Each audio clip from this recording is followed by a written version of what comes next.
Yo, good evening. What's going on, folks? I'm just like the rest of y'all. I'm kind of peeping this Lakers game going on the side. Might be, I didn't expect the game to be this close. That's how I kind of, got the live stream going on this Thursday, but whatever, what's going on, y'all? It's your boy Chapapa in the building. Live stream, what's going on? Special guests coming in tonight. Love Crossing Borders, Taylormade Dreams. Actually, I just got off the phone with Unc. He sounded like he had a long night. I don't know what y'all doing to Taylormade Dreams out there in Thailand, but y'all need to let the man sleep. Definitely let the man sleep. Like I said, we got Love Crossing Borders coming up. Good topic for y'all. But other than that, how you guys doing? Y'all know the deal. Like the video on your way in, on your way out. Drop a comment. Let me know who's here with me tonight. I appreciate every single one of y'all. And let's do a little bit of interaction. Been a while since I had one of these live streams where it's one of these topics, but that's going to be a good one. Good evening. Share this with your buddies. Share this with your friends. Waiting for Drizzy Dre pop in here. Oh yeah, here. I see you guys in the chat. Good evening. It's winter time. Not winter time. It's like fall right now in Brazil. Even though I got the windows open, I got the short sleeves. But if you guys come out here to Brazil, you're going to see people on with the bubble jackets and the scarves and the hats. No exaggerations. And it's only like, 78 degrees, 79 degrees? What's good, Drake? How you doing, bro? What's up, family? Ain't much. Glow. Every time I see you, bro, you just glow more and more, man. I love to see it. It's the water. Yeah, drink water, man. I got my bottle right here with some lemons inside. That's it. I know exactly what you mean. Yeah, Dre, how's the weather up there in Colombia? Because I was just telling the folks that, we're starting to head towards winter. Everybody's losing their mind with the coats and the jackets and the scarves. And, I just go outside in my T-shirt and my shorts, get looked at kind of crazy. But I'm like, I think they're being a little dramatic. Man, it is mucho calor out here. It is hot. Sheesh. Well, it's always hot. Like the last month, it has been extremely just like normally it's cold, but like the last month, man, it's been like 85, 80, 86, 81s.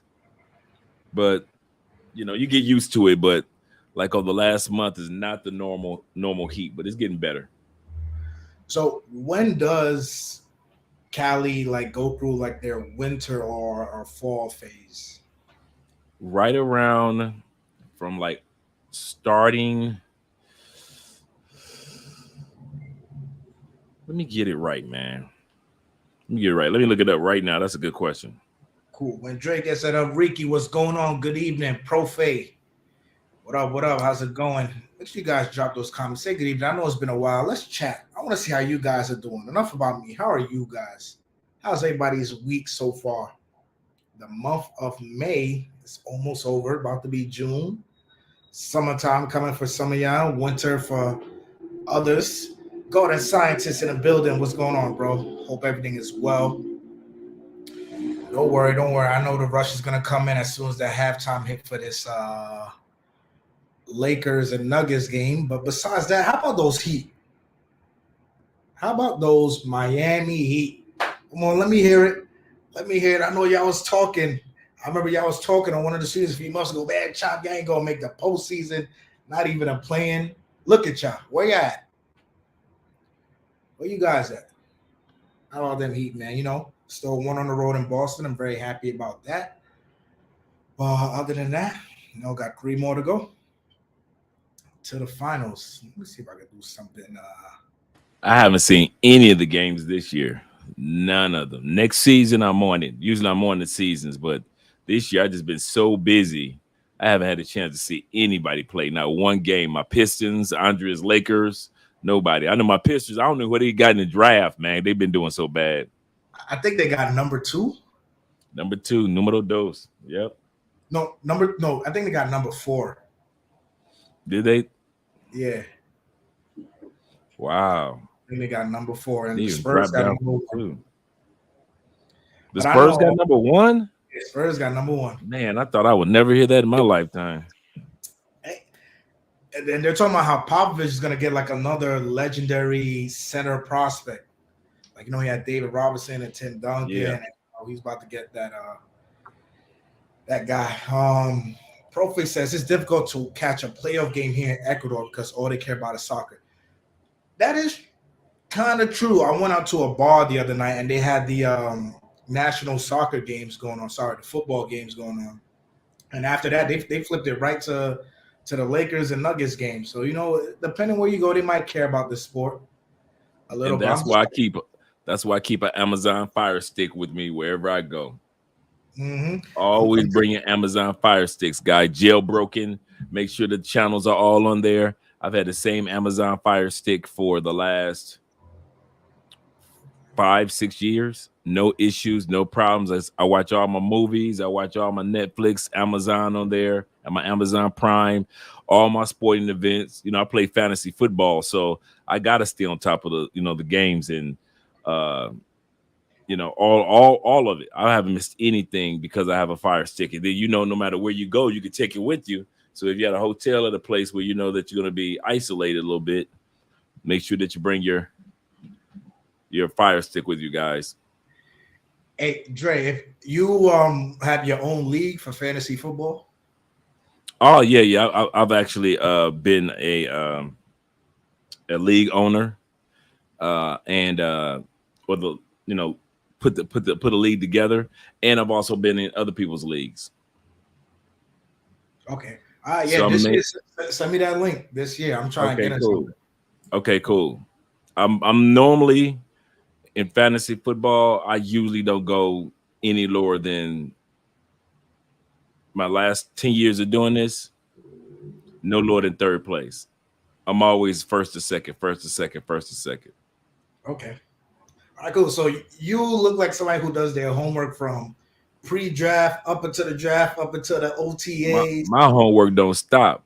I do my homework all the way up until after the Super Bowl, then look back on the season and make sure what mistakes I didn't make. Don't make those same mistakes again. I make sure I'm a tight end guru. That's what kills a lot of guys' season. They can't choose the proper tight ends. They don't know when to choose. I always choose running quarterbacks. I've been like that for years. I've had Josh Allen since he was a rookie. I chose Josh Allen. So I was always reaping the benefits of that. I was with who else I got as a rookie? The running back for San Francisco now. He's the running back for Carolina. McCaffrey. Yeah, so I had McCaffrey when his first couple years before everybody jumped on the bandwagon. I had James Robinson when he was in Jacksonville. He had that breakout season as a rookie about 2 or 3 years ago. I had him then. And so a lot of times I kind of choose with fantasy football, I usually kind of choose guys that go under the radar, or I choose positions that I know that'll give me 2 players in one. If I know that I got a quarterback, he could give me 8 running to like Justin Fields, the quarterback for the Bears. He can give you running touchdowns. At the same time, he can give you passing touchdowns. You got 2 players in one, and that's why you might choose those type of quarterbacks before you might choose a Dak Prescott. Where Dak is not running as much as he used to. He's gonna be a sneaker QB this year for any leagues, Justin Fields, because they went out and got him some help. Okay. Yep. All right. I hope you guys paid attention. Dre definitely knows what he's talking about. That's going to be an interesting league because I don't know anyone else who does homework like immediately as soon as the Super Bowl ends. Yeah, my fantasy football doesn't end it's year round. I mean, everything from Alvin Kamara going through his case with fighting the club. Now he's going to be suspended a certain amount of games to who got traded where. And so I got to stay on top of that. Like Aaron Jones has got traded to the Jets, and that's going to be a good team. Jets got a decent defense, and they've got the young rookie kid that got hurt last year, the running back, Breece Hall. Right. Yeah, it was really killing it for a while. And it's funny part, I traded Kings and Dreams.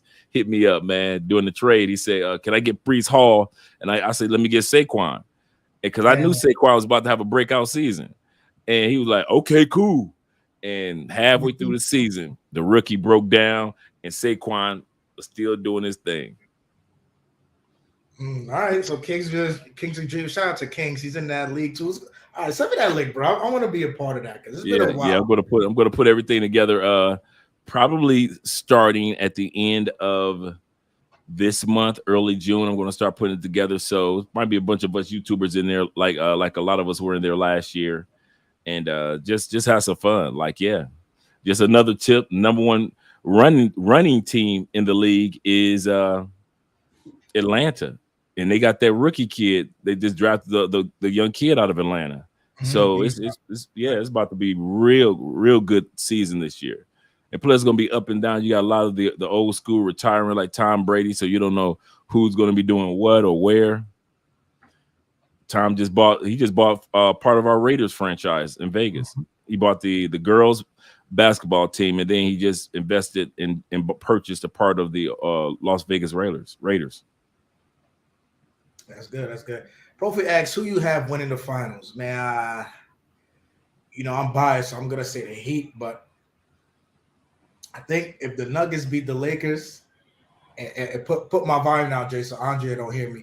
If the Nuggets beat the Lakers, I got the Nuggets winning the whole thing. Okay, they got you recording live, letting them know what your predictions might be. I don't know. This year I couldn't tell you. This is probably one of the few years that I haven't watched not one NBA game. The whole season got away from me. I'm just like you. I start during the playoffs. Haitian gunman in the chat. What's going on? Sakafet. Oh yeah, shout out to all the Haitians today. Haitian Flag Day, May 18th. All my souls. All right, shout out to Haitians. Sakafet, you know how we do it. All right, guys. So we here tonight. Make sure you guys like the video on your way in, on your way out. Go subscribe to Love Crossing Borders if you haven't done so already. And let's get into tonight's topic. I don't know if Russ is gonna be here. I just called Russ and speak of the devil. Speak of the devil, he just popped backstage. Here we go. Oh, what's going on? You alive? There he is, right there. There's the man, Mr. 5 miles a day master, the 5 miles a day master. Man, I got to get it in today, but I got it in last night. That 5 miles found him a Hooters, Dre. I don't know if you peeped. Man, listen, I had to get mine in later today too, because I went out salsa dancing last night with some of the guys that just came down here to Cali, and so today I had to get mine in later today because I didn't wake up at, usually I wake up like 4 or 5 in the morning. I mean like 5 or 6 in the morning, and now today I was like, because I didn't get in until like 3:30, because I dropped them off, but we sat around talking for about an hour, and we got stopped by the police. Russ, check it out. Got stopped by the police officers, and it just confirmed some of the things that you and I were saying, that it's completely different from being stopped by the police in the States. Got stopped by the police officers, very cordial guys. I already knew they were going to pull us over. Here's what happened. I'm riding behind them, and me and my man talking. I looked, I say, because in Colombia, there are 2 police. You have your regular police, you have your transit police.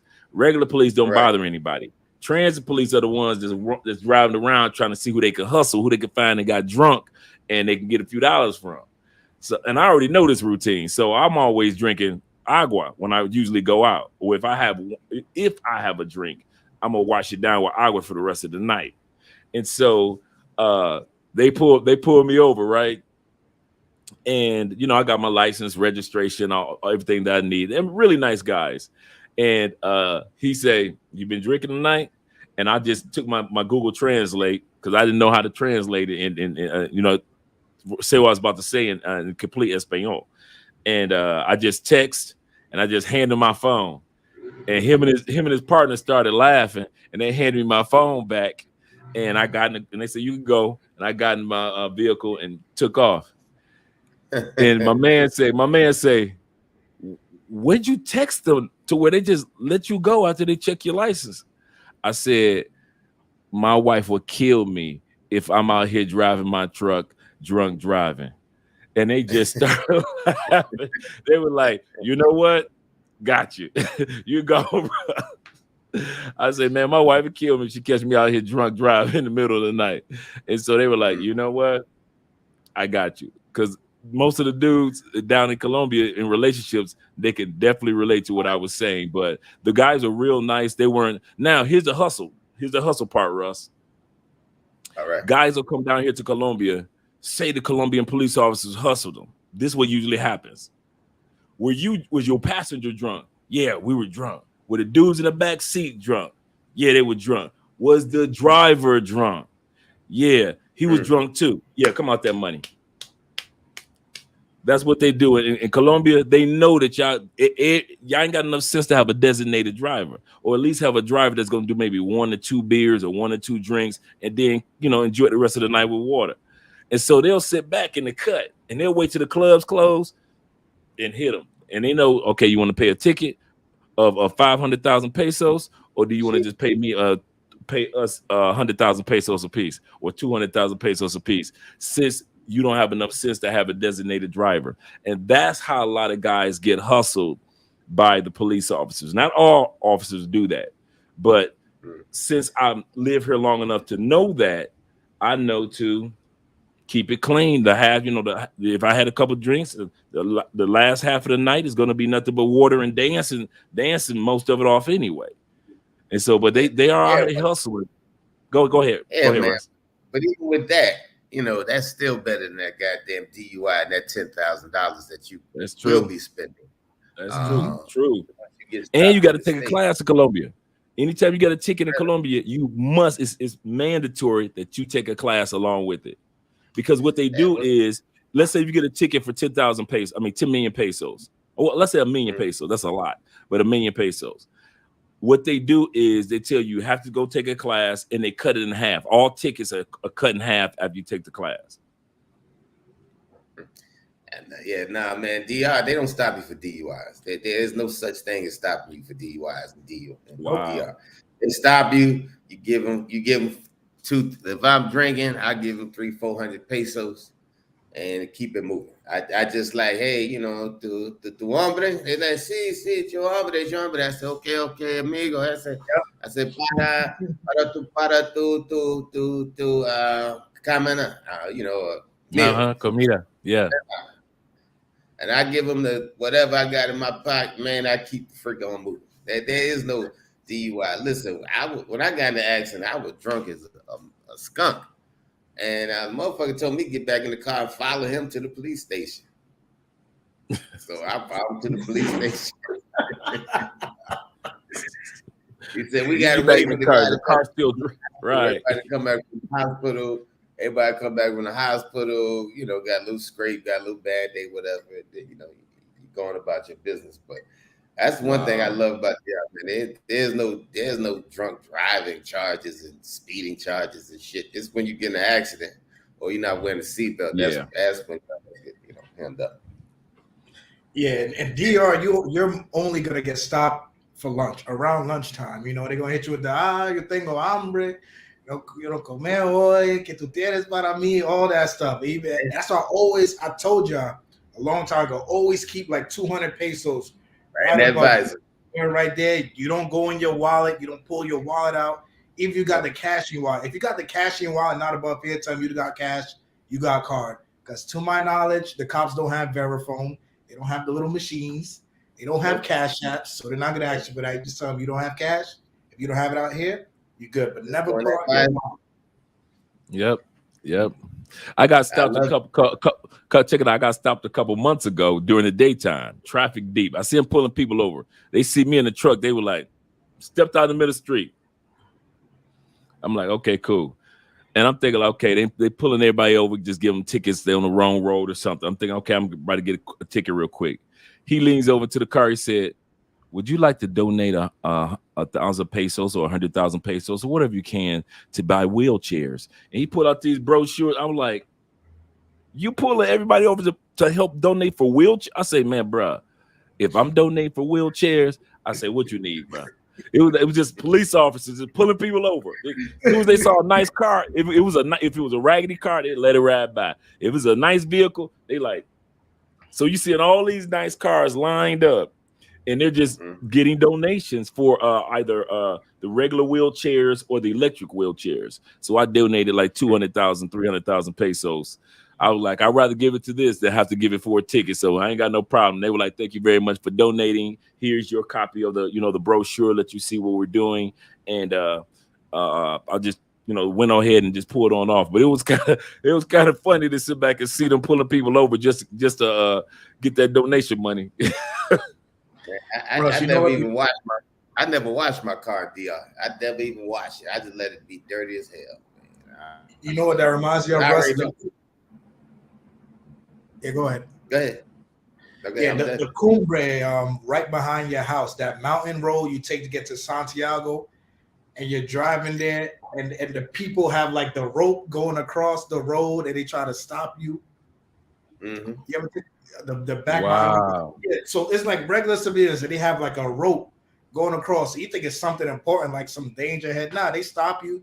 You put your window down. They ask you for money. Yeah, these ain't even police. Wow. These ain't even regular police. people. It's regular people with a rope, Jay. So now what? So now I learned they got me the first time. Now what if I see that? Just they gonna move. Yeah, they gonna drop that rope and move. They will. If you speeding, they gonna drop the rope because they know their ass gonna get dragged down the street. They came in with their own Florida toll. It's crazy. It's crazy. Yeah, but I seen and the guys asked me the first time, man. Like they asked me for like 100 pesos. I said no. I reached in my ashtray where I keep change, and I gave them like maybe 17 pesos or some shit like that, man. And the guy was like, no, 100. So I just started moving the car. Then they dropped the rope in real quick. I was like, listen, you glad you got these 17 pesos shit. Fuck that. 17 pesos. Shout out to first super chat tonight, Miss Polly. Thank you so much. She says, hello, gentlemen. Miss Polly. Hope all is well. Hope all is well with you, Miss Polly. Definitely, we have to get that last year. I remember you emailed me back then. Dre, Mr. Morale asks, how long can 1 million pesos last in Colombia? How long you want it to last? Because at the end of the day, the average Colombian makes like 1 point or maybe 2. Well, let me be real. 1 million pesos is about $300. Actually, it's 250. So unless you live in zone 1 in the barrio and you living on a mattress on the floor and you got a tin roof and you got Sally Struthers in front of your house telling you for the price for a cup of coffee that you can help little Timmy and his family, unless you got that situation going on, you ain't living in Colombia on 1 million pesos. You can visit Colombia for a weekend on 1 million pesos. That 250 can help you through a weekend, but you are not going to be in Colombia for 1 million pesos. That's not happening. I was just talking to a guy that just came down here now. He lives over here in our area, and he got the Airbnb, and his landlord said, why are you paying Airbnb prices? I can give you a price outside of Airbnb that's a lot cheaper. And so he asked me, he said, Dre, he wants to charge me like 500,000 pesos per week. And I said, that's about 2 million a month. I said, so that's about $600, about 500. I said, that's not bad. $500 a month, all utilities paid. I said, you're in a nice area. You're in walking distance from me and everything that we have, all the restaurants that we have over here. The hospitals are right there. The grocery stores are all around you. I say for $550 a month, I say plus it's fully furnished. I say, how you like it? He said, I like it. He said, plus the landlord is very friendly. I said, you can't beat that. I said, I'm telling you, for that amount for a month to live in this neighborhood, I say that's a really good deal. I say, and secondly, now you don't have to pay Airbnb, and now the landlord doesn't have Airbnb cutting into his money because he's working with you directly. Exactly. Make sure you guys hit up Dre for all your Colombian needs, traveling, living, moving, relocating. He offers his services. Same for Russell out there in Thailand. You guys know it. Don't Google. Come to YouTube. Set up your consultations. But gentlemen, let's get into the topic tonight. So through my casual scrolling through the internet and social media, I've been seeing a lot of articles, situations, mainly around men losing their money, losing their houses, not to mention the kids and all these payments that they have to make. And it makes me wonder, ask the question right now. And that's the reason why I got both of you on tonight. Is marriage the new lottery ticket for women to not have to work, to not have to worry about securing the future? Because we all know, and especially as black men in the matrix, court systems aren't made for us. Whether you're married, whether you're single, whether you have a child, whatever you're going through, court systems aren't made for black men and they're not made for men. Right. And we're going to get into a few examples, but what is it that's going on? And what do you guys think? Is marriage today the new lottery ticket for a woman to play the long game and say, you know what, let me make this guy fall in love with me. Let me secure the future bag. He has his money, he has his house, he has the cars, that's all it is. Let me get this monthly income by making him fall in love. He proposes and I could divorce in a year, 2, 3. Well, and I mean, let's go with your first part. Is marriage the new lottery ticket? It's not new. I mean, you go all the way through the Bible where you saw plenty of ladies getting a hustle on dudes. I mean, it wasn't hard to become back in that day to become a concubine of King Solomon. You knew what he was balling, richest man in the world, and you one of his side chicks. These women were lining up. Several times you saw in the scriptures where women getting a hustle on with the man, making sure they married or connected to the right man in order to accomplish whatever they want to accomplish. So this is not new. This is just, especially in the States, it's just a new learning curve. It's a new version of it because now they have the laws behind them. You know, you have no fault divorce in the States. Here in Colombia, man, when we got married, man, they ran down a list about 25, 30 things that you had to do in order to get a divorce. Ain't no you wake up in the morning in Colombia and well, I don't feel like it. I'm gonna take him for the house and everything. No, that don't work here. They like, you got to have a real good reason or you better work it out. The other thing about Colombia that I like that causes that's different from the United States in regards to how women are hustling men. Whatever you came in with, that's what you leave with. For example, with Russ, let's say he married a Colombian, Afro-Colombiana. Russ, no matter what properties Russ owned, no matter how much money he owns, all that is his. He came in with that. He before he met her, he had all that.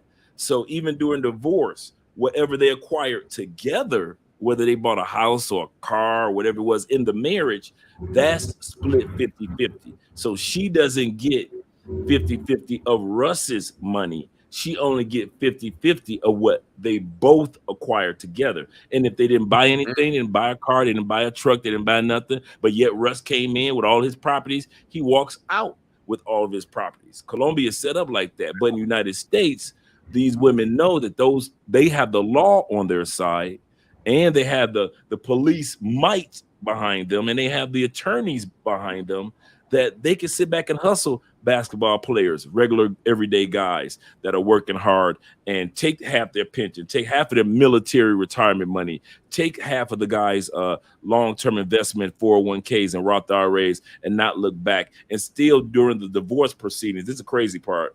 In the States, still doing the divorce proceedings, you still got to pay that mortgage. You still got to pay all those bills. You still got to make sure those kids, if they were in private school, pay for that. While you got the next man, like in Kanye West situation, all that stuff still need to be taken care of with the kids. And yet you got the white boy from Saturday Night Live smashing Kim Kardashian and sending you photos and videos from your bed.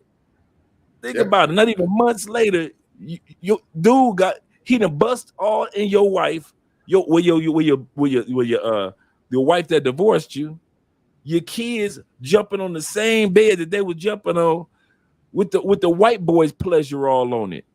And so your kids, but that's how the United States is set up to humiliate manhood. It really is set up like that. If you ever want to live in a country where you are humiliated for being a man, right now, I can't think of any other that's even more humiliating than the United States. Absolutely. Absolutely. Got some Yeah. statistics up here from Is That Time. It says USA 69 divorce rate. I think it might be a little bit higher.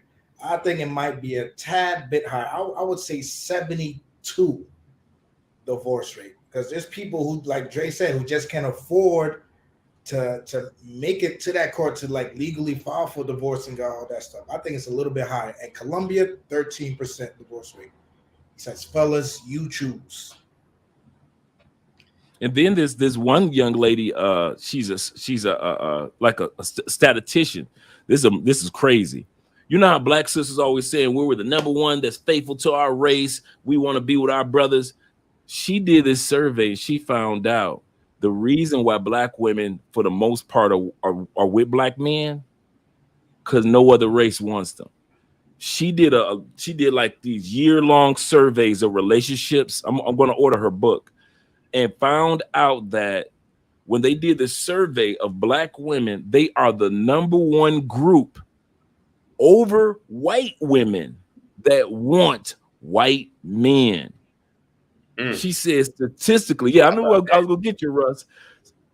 In the United States, black women statistically want white men more than white women want white men. And because the only thing that's holding them back for fulfilling that, she found the survey that nobody wants sisters, including white men. So that's why they sit back and say, well, I might as well stay with my brothers. Not because they want you. You're the second option. Yeah, she's. I forgot the name of the book. I'm going to get it because Obsidian talked about it on his channel today. Really, and he did the full scale interview of her. So he did clips of her book as well as a full interview regarding this woman. And I'm going to purchase the book, and it's called The Dating Disparities or something like that. And she just took all these years and surveyed all these men and women across the United States and found black women technically, statistically, will rather be with white men more than white women want to be with white men. That part blows me away. So that's another reason when you sit back and say with your title, is it worth it? When you know that statistically that these women don't want you, you know that the laws are against you when it comes to relationship and marriage. I mean, you can sit back and let's not even talk about the 30% of all child support cases, paternity cases. That's not even the daddy. These dudes are paying child support, and then you get it. I personally know men that have either said, I don't want to see the test results, or I'll take care of this child anyway.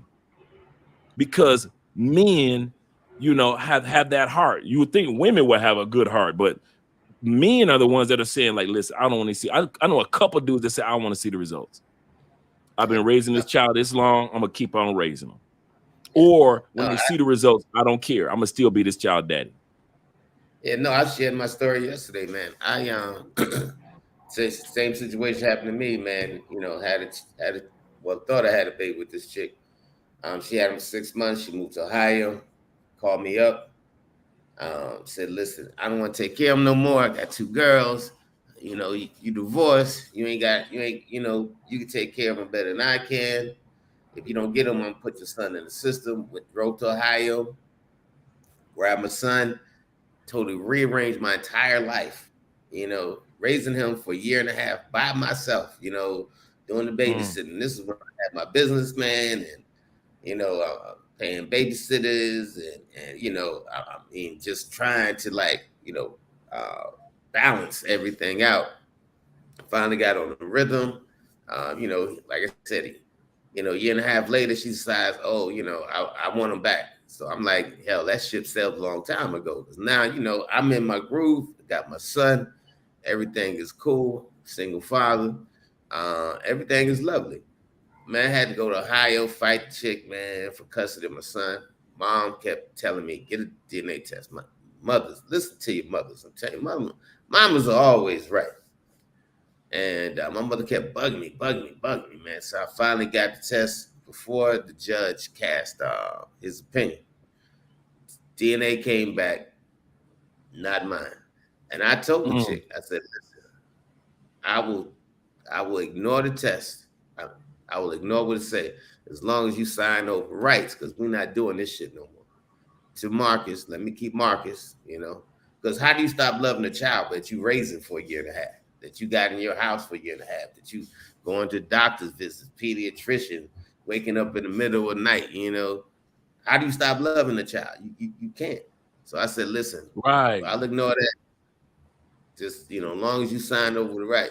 And for her, it was a money grab, man. For her, it was about pure money grab. She was already fucking up her daughter's life. So now here's another life she could fuck up. And, long story short, man, she said, nah, she couldn't do it because she wanted that money. So, wow. I stayed in the young man's life, thank God, I got him to go in the military at 18. I just told him, man, listen, you need to get the hell fuck away from your mom, period. You need to get away from your mom. Matter of fact, he moved back in with me when he was about 15. I told him he'd come stay with me, but he was so fucking out of control, because there's no rules in this mom house. The daughters, they going in and out of the jail.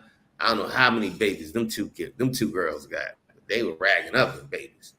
And I'm like, hey, listen, I'm going to send you back to your mom because you can't come to my house with no rules.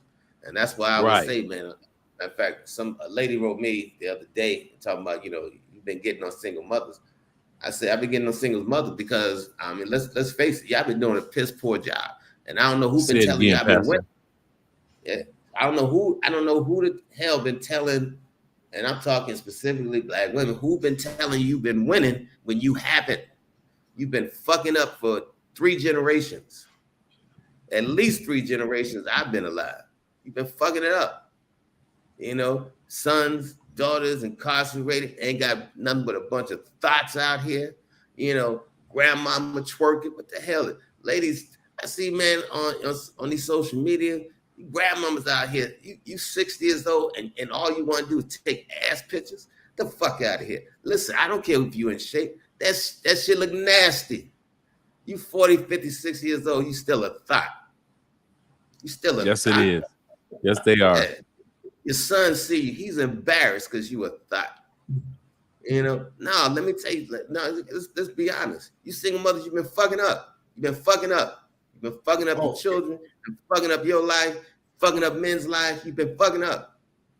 And we'll take it to the grave. And we have the audacity to be so ornery in the States to take that to the grave, not realizing that, you know what, maybe there should be a stage of exchange where when this boy hits 12, let me get him to his daddy, or more time with his dad, or more male intervention and interaction. They don't think like that. They really don't. Nah, I hated his daddy. He married. He got a new kid. Go ahead, Russ. Go ahead. That's right, bro. Nah, they're trying to keep them away from their fathers. Listen, I'm glad they did that internal study. They did a long study over 20 years. They looked at single fathers. They looked at single mothers.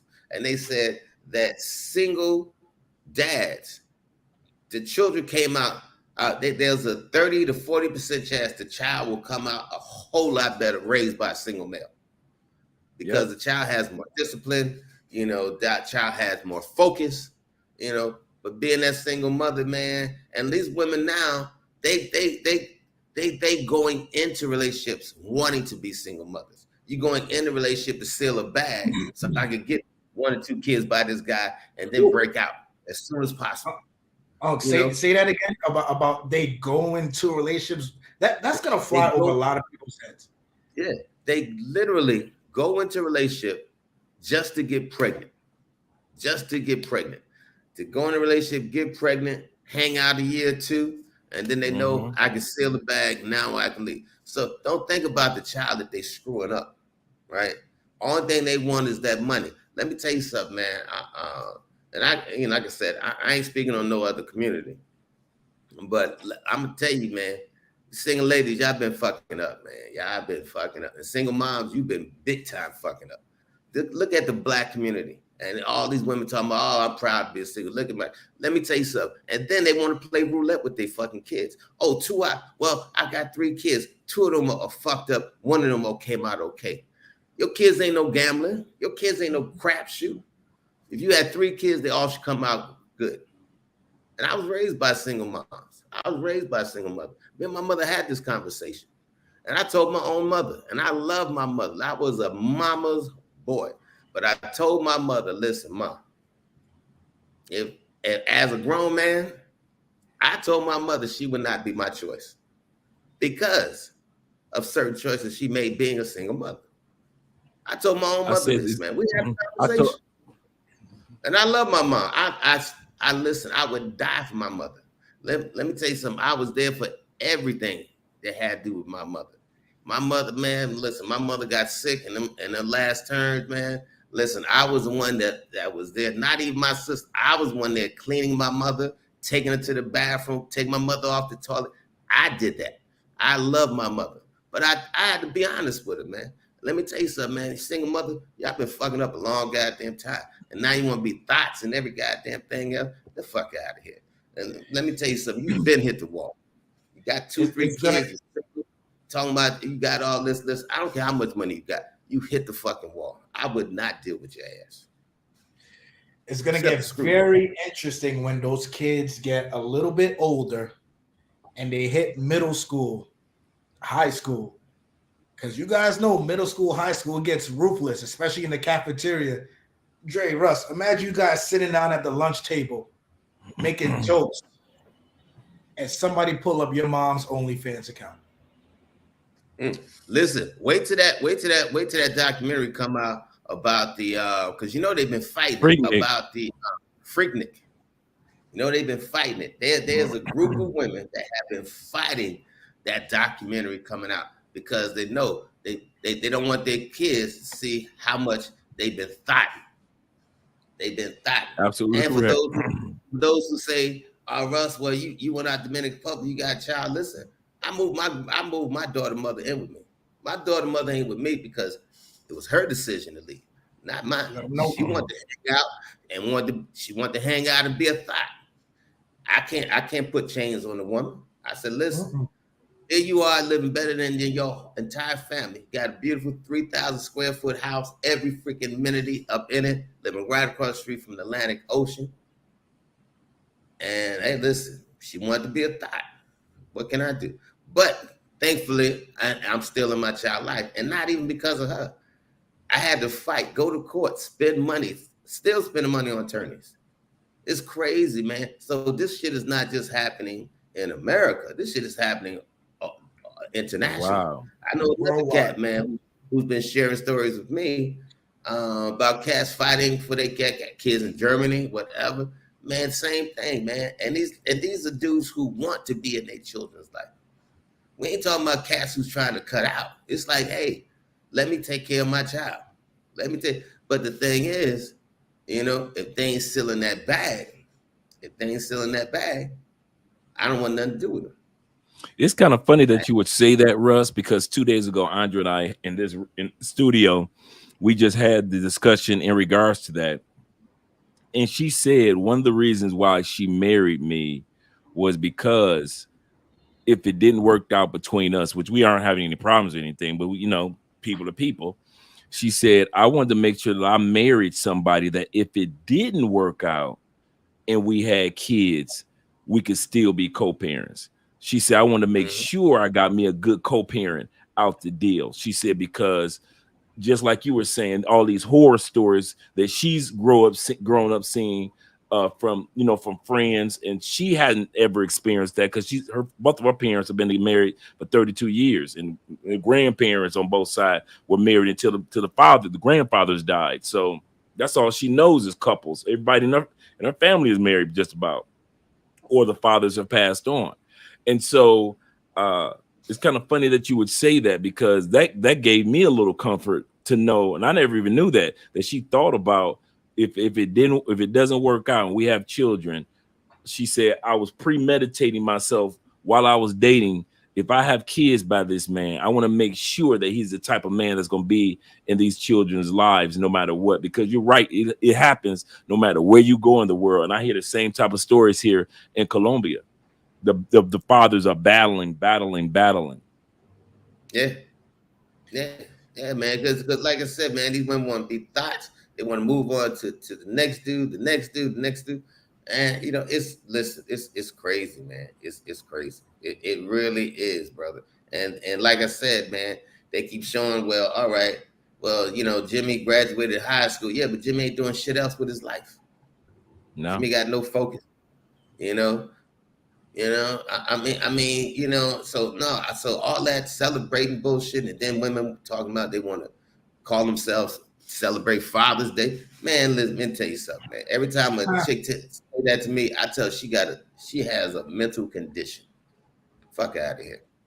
Listen, my mother raised 3 sons, right?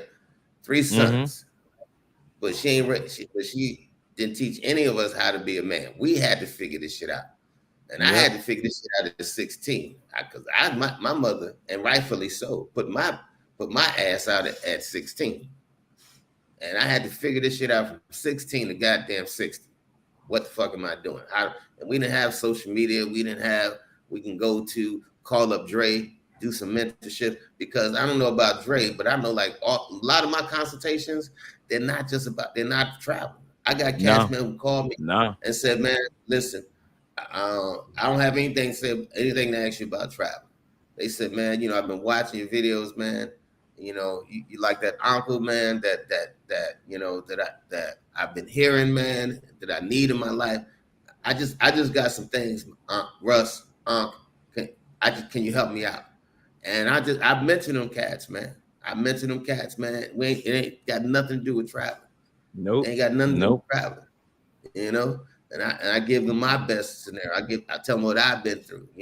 This is how I handle that situation. This is how I see it from an OG, because now I have that foresight. You know what I'm saying? I done passed that stage, and I try to set them up, man. I had cats call me, man, who I'm trying to help set up, man, to build that generational wealth. When I was selling real estate, man, especially like during 2008, when the debacle, like a lot of young dudes, man, that I was getting houses for, I told them to buy, man. I put them in the best neighborhoods that had a house that was depreciated, $150,000 and under. And they was like, Russ, man, I don't know if I can afford it. I said, let me tell you something. This is something you can't afford.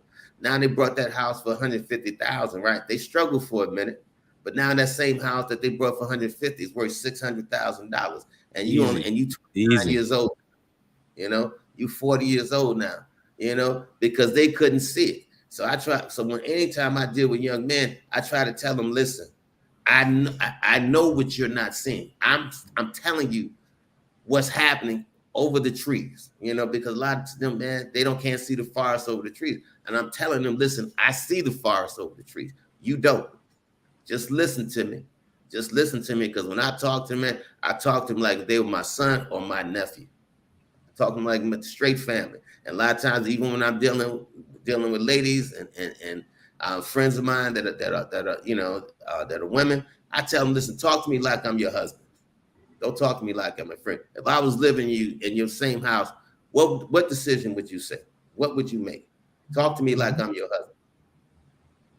That's how I talk to people, man. So like I said, and man, and marriage, I would tell any cat, man, unless you get married in Colombia, because I didn't know that what Dre said.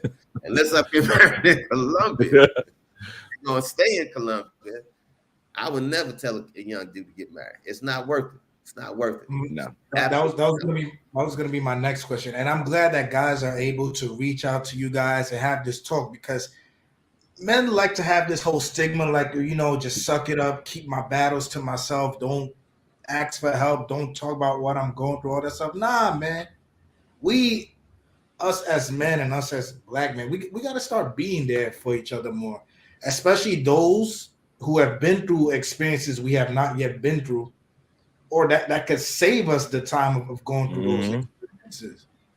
And my next question to you guys, and I'm just started, is it worth nowadays, 2023 going forward, to legally put yourself out there at risk getting married?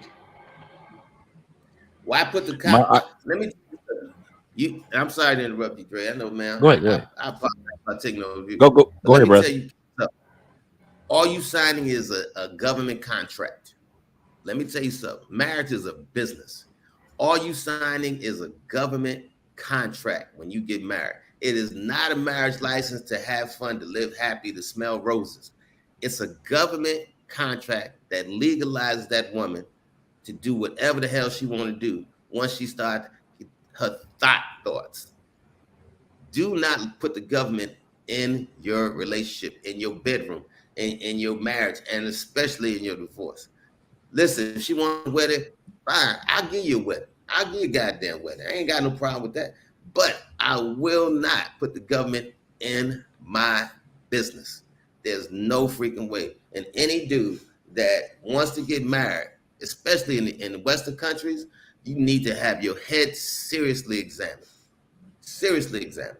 There's no way. There is no upside to any man getting married in 2023. There's no upside to it. There's no upside to it. You want to change your last name? Change your last name. I'll accept you. You play the wifey role, but I ain't going to sign no contract. I got to sign a contract. Nah, I ain't doing it. Hell no. Hell no. Hell no. I stand 10 toes down, 10 down, and put 10 fingers on the 2. No. And if I had a son, I would kick his ass if he got married. Mm-hmm. Andre and I, we talked about this maybe about 2 years ago. And we realized our situation is not the norm. We came in realizing that there's a business side to this. And heavily, if you were to sit back and weigh the love factor and the business side, we are very more business minded. Like Russ said, this is a business. Then we are, oh, baby, I love you. I appreciate you. I respect you. All that is cool. But at the end of the day, this is a business. This is what we're looking. That's how we treat our marriage. We have business meetings every month, if not twice a month, because we know that this is a business. But we're a rarity. We know that we're an anomaly in no matter what country we're in. But for the most part, let's just start in the West. I agree with 1,000% with Russ saying, if those people in the Titanic knew that they had a almost 75% chance, 60 to 75% chance of that ship sinking before they bought their ticket, and they told them, like, listen, world's biggest boat, we got the most expensive food, we got the best chefs, we got the best captain, we got the best staff. Best of everything. It's just immaculate. The best dining and dancing halls. Your rooms and your suites are the best that ever was. They can't be competed. This is the greatest ship, and just the name Titanic is just amazing. And we're going to go from one part of the world to the other part of the world, and you can be a part of this. Oh, by the way, he's got about a 70% chance of us sinking and everybody dying.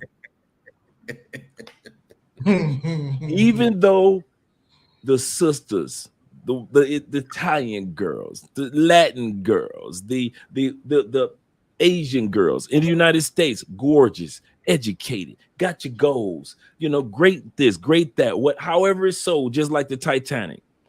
If you know that statistically you have a 70% chance of that not working out, and also among professional women with 4-year degrees, it's 85% of all women that have 4-year degrees, their relationships either don't work out or they have an 85% chance of not even being asked to be married.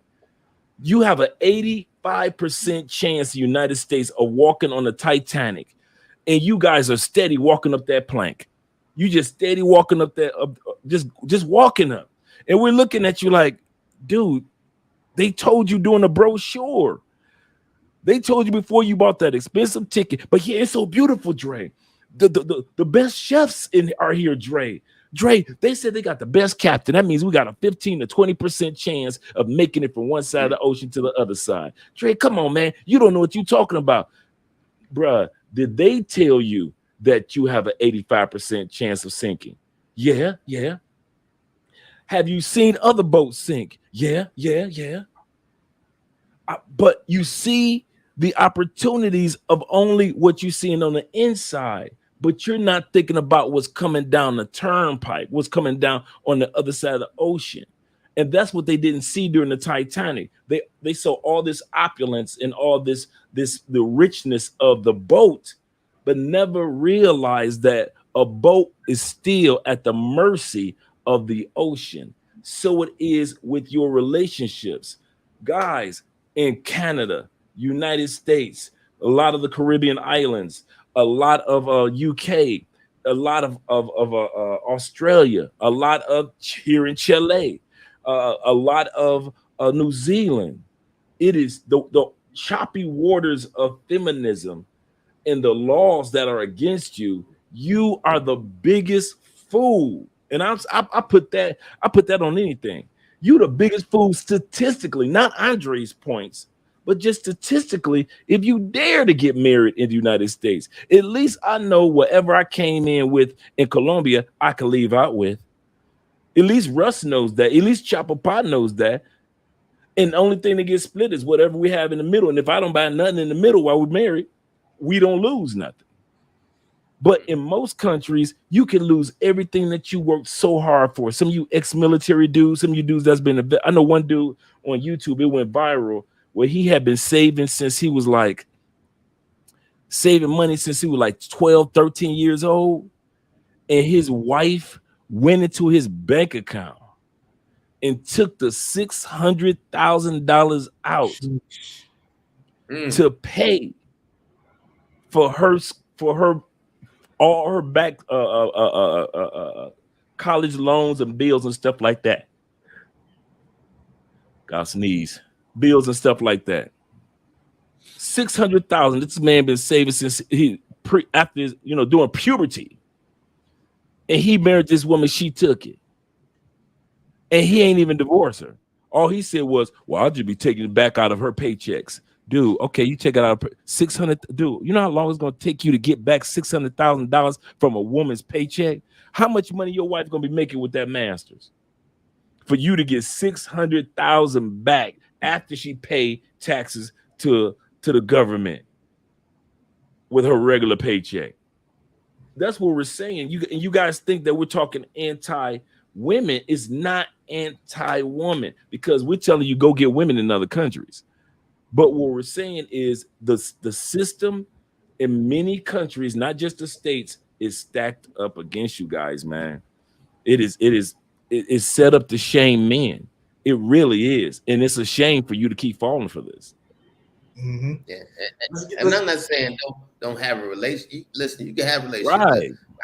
My grandmother lived, after my grandfather died, my grandmother lived with her partner for 35, 36 years. Shacked up. Listen, I'm my grandmama's baby too. I shack it. We shack. But marriage ain't happening. It ain't happening. Not breathing. Not breathing. Now, when I'm probably 78, 79 years old, and I know I'm ready for the dirt, I want to make sure that, if we've been together for a minute, I want to make sure you're good. I don't mind it after that. Right, that's right. But there's too much to lose. Or if I get married, man, listen, this woman got millions. It's gonna be a woman like with Kim Kardashian money. Yeah, I'll marry you because I know I ain't losing. But these too many women, man, it's like I said, you got chicks on TikTok, chicks on YouTube, chicks on all these other platforms that are teaching women, listen, this is how you get the bag. They said, listen, if you don't want to be with this cat a long time, make sure you get pregnant as soon as possible. This is what these women are preaching. And I'm not talking about just these young girls. I'm talking about these stocks that's in their 30s and 40s. Yeah, this is the message they're giving these young girls, man. And then, like I said, they are even buying into more of that single mother. Be a single mother. I mean, that's the subliminal messages. That's the subliminal message, man. They are supporting that whole single motherhood. They're basically telling them, listen, it's okay to gamble with that thing in between your legs. And I got a couple of articles that I want to share with you guys in the chat. But before that, let's get to some of you guys' comments. I see you guys going off here. Start from up here. Quinn says, I won't let my kids get married in the USA. I will allow it here in the DR. We were just discussing almost no place in the world is safe. You know, it may be better, like Dre was saying, get married in Colombia. You may think DR would be better, but you just got to be careful. It says this is a man's world here. Yeah, you would like to think so. You would like to think so. Global Go Getter, shout out to you. He says, set up your marriage agreement privately. Set up your trust, insurance policies, keep it pushing. Trust. Pay for a wedding if you choose, right? Like Uncle saying, pay for a wedding, pay for the ceremony, but never form a bond with the state and or country wherever you at. Let's see. Great. Jimmy Jones says gringos in the DR will lose the court system in the DR. Amen to that. Yes, Definitely. they will. Yes, they will. Definitely. Never tell anyone hit the line. All right, guys. So I'm gonna share some articles that definitely came to my attention on this. And Dre and Russ, it's like, you know, like what Russ said about women giving classes, whether it's on TikTok or Instagram or YouTube. Somebody tell me why Instagram model is actually a job. I have no idea. But it's like the women who go for this lottery ticket, they're not even waiting for marriage anymore, because now it's coming down to girlfriends. They're not even getting the ring, they're engaged in nothing. It's girlfriends. So you guys have probably heard this story with Tiger Woods' ex-girlfriend trying to get an NDA signed between the two so she could get $30 million from Tiger. Not married, but she wants $30 million because he said, you know what? I'm done with you. This relationship is over. Get out my house.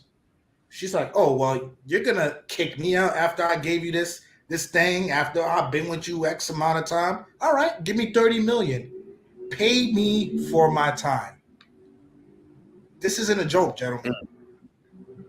Yeah, She serious. wanted an NDA, and thank God Tiger had a good judge, but she basically wanted an NDA thrown out just so she could take the man's money. You got the one with the brother that's the MMA fighter. Oh, that's right here. Okay, that's right here. Style bender. His case is going to be a little bit tougher, but this is him right here. You guys know this NBA fighter Israel. His ex-girlfriend is taking him to court to get half of his wealth. She wasn't like Tiger's ex-girlfriend, like, you know, just give me a calm 30 million, I'll be at your head. She wants half of his wealth. I got a highlight for you guys because for what? But right here, that she was giving up the poo nanny because they dated for too long. Because they dated and were never married. No kids. No kids. And she wanted half as well. Half. Works as a real estate agent. This type of delusional shit that I'm gonna tell you something. Damn.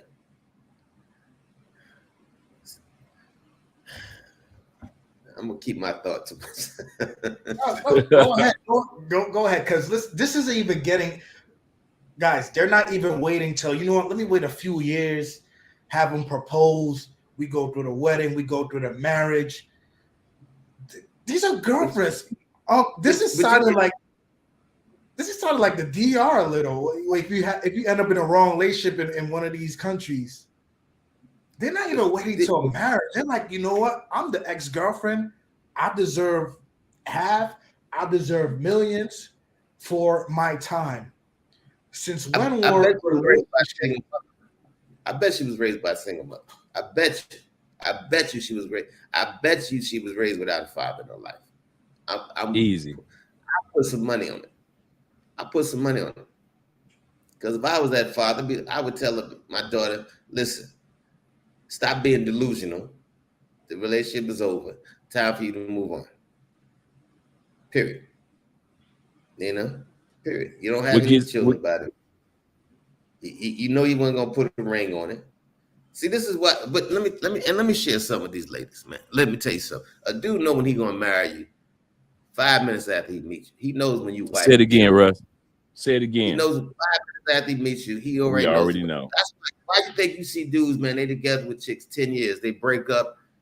6 months later, he met this chick and he's married to her. Why? Like it's me. Not that it's not like he's been cheating with the chick. He just met the chick, but he knew she was wife material, and your ass was not. You a good girlfriend. You're gonna be a great girlfriend, but you never be a good wife. Men know this. Let me tell you something. When I met both my wives, my first wife, man, I met her. We had a beautiful weekend together, man. I was in the military at the time. I went away. I sent some plane tickets. I told her come on down to Virginia. I picked up from the airport. I pulled out a ring. I said, listen, we're gonna be at the courthouse in 15 minutes. You gonna marry me or what? She's like, huh? I just got off a plane. She said, I said, listen, I already knew you was my wife. You know, what you gonna do? If you ain't, this offer will never come again. I told her. You know? And when I met her, I told her I was gonna marry her. When I met her, my second wife, I already told her, man, I said, listen, we get married. You know, we didn't get married as fast as I did my first wife, but I'm like, we get married, you know, because I knew that's wife material.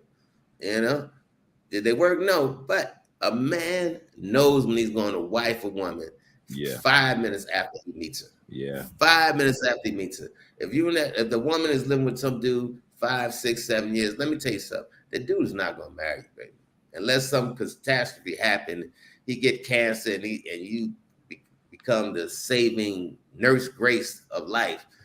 He ain't gonna marry you. I'm telling you, dudes know this. Dudes know this 5 minutes after they meet you. 5 minutes. That's all they need. 5 minutes. And men will ride it out until wifey material comes. And that's what women don't realize. They think like, I done gave my best. No. All you did was hug around for 9 years to confirm to him why he shouldn't marry you. He gave you 9 years to prove him right or wrong in regards to why he should or shouldn't marry you. You couldn't do that in 9 years. So when wifey material came along, that's why he married wifey so fast after breaking up with you. A lot of women don't realize. But here's the part, Russ. What really ticks off a lot of women is not just the getting married so fast part, but you are happy. The work they looking at your Instagram and your TikTok, and you glowing, and y'all doing things, and you're economically exploding, and you're just spiritually feeling free. That's the part that tick off a lot of women. Not even if you marry somebody and it didn't work out, they can easily go, that's why he shouldn't have got with her. He should have married me. But when you marry that person in such a short time and things are working to the blueprint of a marriage that you want, all other women can't take that. Your ex can't take it. The ones that you were smashing on the side can't take it. All those women got beef because how dare you not only get married, but you're happily married. Praying for your downfall. Let me get to these super chats real quick. Shout out to El Lobo. He says, damn, these Tiger Woods and MMA stories reinforce my decision to stay in monk mode in the States, man. Listen, I don't remember the last time I smashed anything in the States. Had to have been before 2018 at least. East Coast Kev, worse business than marriage in America is being a stepdad and married. Oof. Yeah. MMA fighter ex are from New Zealand. Law is different about married couples. But Drew, just because it's the law, does that mean it's right? Nah, man. And listen, guys, make sure you guys like the video on your way in on both platforms, Taylormade Dreams TV and ChapapatV. And got the host cash apps floating along on the bottom there if you guys want to send something besides the super chat. Make sure you guys hit us up. We really appreciate that. Go ahead, Oh no, I was reading the comments, but no, but I absolutely agree with everything you say, man. I mean, this just like I said, man. You know, you could pull up story after story after story after story. You could ask one man after another man the horror stories about marriage, and like I said, man, it's not that I'm saying that cats don't do anything. Did I do my dirt in my marriage? Absolutely, absolutely, man. My wife did her dirt in her thing, man. My thing is, man, let me tell you something. My biggest uh, deal breaker in any relationship, whether married, dating, whatever, even relationships with friends, loyalty. Once I see you ain't loyal to me, we done. We done. When I got divorced, man, it had nothing to do, because I see a lot of cats saying, in the comments talking about cheating and all that. My marriage had nothing to do with my cheating, man. Matter of fact, my ex got mad at me because I didn't get mad at her for cheating. At the time, I had some business things, some propositions, and other things on the line. I was getting ready to open up a spa, and I told her, I ain't got time for that. If you want to be out there giving us some ass, what the hell you want me to do? I can't stop you. I don't ride between your legs every day. And she was livid that I didn't have an argument about her but getting married. But like I said, my bank account was good. Lights came on, mortgage still paid. My thing was loyalty. But once she showed she disloyal, now I say, man, a woman cheat on you disloyal. I think me and sex, man, I think about it totally different than a lot of dudes, man. Because listen, grown folks gonna do what they're gonna do. And if I'm sleeping with goddamn, I don't know how many fucking women, why the fuck am I gonna get mad up sleeping with one dude? You know what I'm saying? That's how I look at it. It's like, listen, you went out there, you had your fun. And it's not like she wasn't warning me. It's like, hey, listen, you married to your business, you ain't never home. Because at that time, man, being an entrepreneur, man, I was on my grind. I had 2 businesses open. I'm trying to open up a spa. I ain't had time for that. Listen, if a dude was banging her, like, listen, happy, long as she business wise is keeping shit where it needs to be at home, shit, I didn't give a fuck. Honestly, man, I had a lot of my friends, man. I had 2 of my best dudes dog me for like a long time, for months after I told them, man, I caught Donna cheating. But I told him, man, listen, I ain't got time for that bullshit. And I said, and I even had to tell him, man, how many women have you fucking slept with in your marriages? Because we were all married. And them motherfuckers they didn't even have a number. They didn't have a number. I know I did. It's kind of funny that my ex is named Donna too. Really? Wow. And when you're married to a successful business person, man, let me tell you something. It's hard to even prove your shit because half the time I'm out of town, I'm going to different shows, I'm doing this. Let me tell you something. It just comes with it, man. But like I said, my biggest thing is loyalty. And I'm telling you, man, these chicks, listen, Chris Brown, the best record Chris Brown ever made is These Hoes Ain't Loyal. And I'm telling you, I don't care, these hoes ain't loyal. They want that bag. They want the bag when you married. They want the bag when you got a baby with them. All they want is that freaking bag.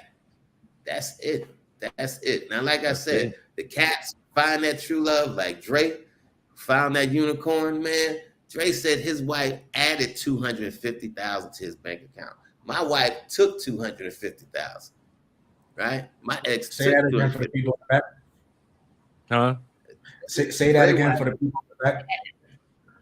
Added. Now, that kind of woman, yeah, she deserves my all and loyalty. So I perfectly understand why Dre doing what he doing. And I'm not saying, like I said, I'm anti relationships. I think it's healthy for men and women to have relationships. I just don't see relationships the way everybody else do. Like I said, as far as me, I'm a polygamist. I will never be a one-on-one relationship. Like I said, loyalty to me don't mean because she gave up the punani to somebody else. She did what she did. And like I said, and at that time, listen, I was so busy. Listen, shit, she needed to get her shit off too. So honestly, I didn't blame her. I'm like, well, shit. And like I said, I was a hairstylist at that time. Man, I lost count of how many goddamn women I was sleeping with in the 10 years I was married to that woman. Shit, half the women I was doing their hair with, I was banging. So shit, man. Listen, how can I be mad at a woman for doing that? How can I? I couldn't be mad. So just to ask a good question, why get married? And that's another thing I want to bring up, because now men are starting to educate themselves in this era, and they may talk to their partner for X amount of time. Hey, listen, if you want the ceremony, we could do the ceremony. You want the party, we could do the party. We could live together, but I don't want to go to the court. If relationships end off of that, some guys would think, I dodged a bullet. Other guys, like Dre said with the Titanic analogy, may not want to dodge the bullet. Why is that? Like, what point is there in getting married if, like Russ said, his marriage was one of the most expensive things he had in his life, right? And Russ is in Tiger Woods. He is an Israel style bender, and he's still going through it. And guys get confused, think like, it happens to the rich guys, the millionaires, the celebrities. No, it happens from the lowest levels, because this is the law that are letting women walk up to the courtrooms and do this, from divorce to child support. Did you guys hear the story about the guy in Detroit who they almost garnished his wage because a woman that he never met named him for child support? I did hear about that. Yep. They were going to garnish his paychecks for a woman he never met in his life. Wow. And the sad part, I have the video right here. The sad part is, thanks to this horrible system where a woman was allowed to walk into the court, put this man on her child support papers, but there was just one problem. He never met the baby. He never even met the mother. Didn't know her, never spoke to her, no contact with her whatsoever. Take a second to make sure that you're subscribed to the channel. How do you do that? How do you have the I don't even know what the word is. You just wake up one day like, yeah, you know what? Let me scroll through Facebook or Google. Yeah, that sounds like a good name. Oh, he work at a school? Okay. Yes, I would like to file a petition for child support on so-and-so, please. Okay, yeah, cool, no problem. What's his name, where he works? This is his name, and this is all I know he works. We only slept together one time. And this is the problem where guys get messed up thinking, oh, yeah, the courts are for us. Court systems are just. Court systems are fair, due diligence. The women do not get in trouble for lying under oath, for lying in court. But men do. Nope. How much pressure do they put on you? Raise your right hand. Do you solemnly swear? Blah, blah, blah, blah. Anything false? Blah, blah, blah, blah, blah. There's a lot of false shit going on. What about her? Or does this only apply to males? Exactly. And it does.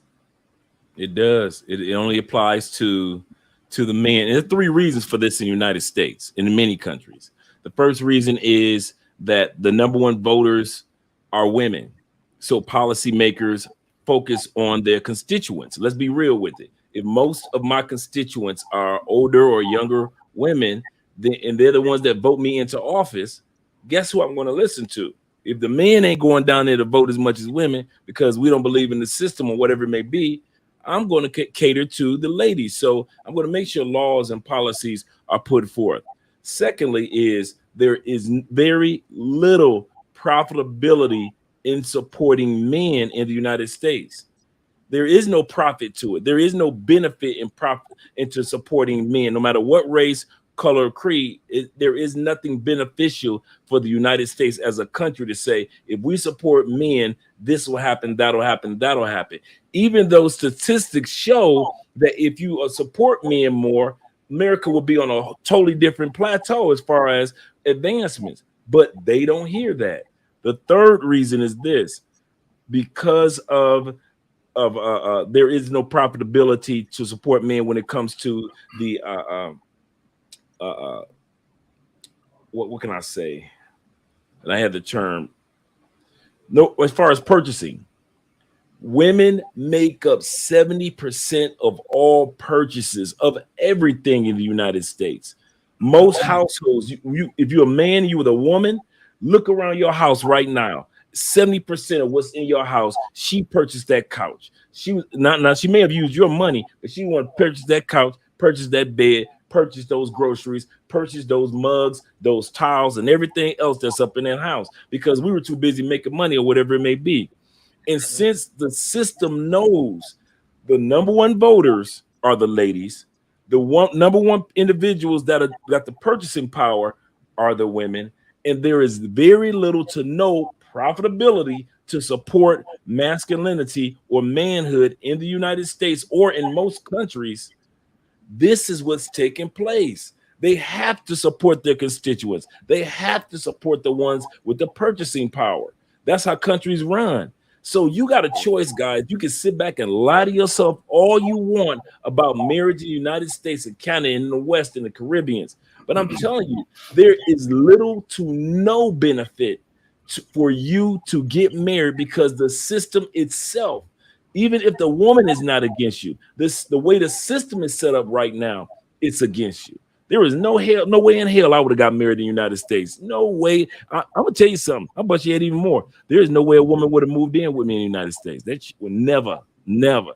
Yeah, not in my career. No. I'm gonna disagree with Dre only on internationally. I don't care. Dre's talking about the United States. I'm telling you, man.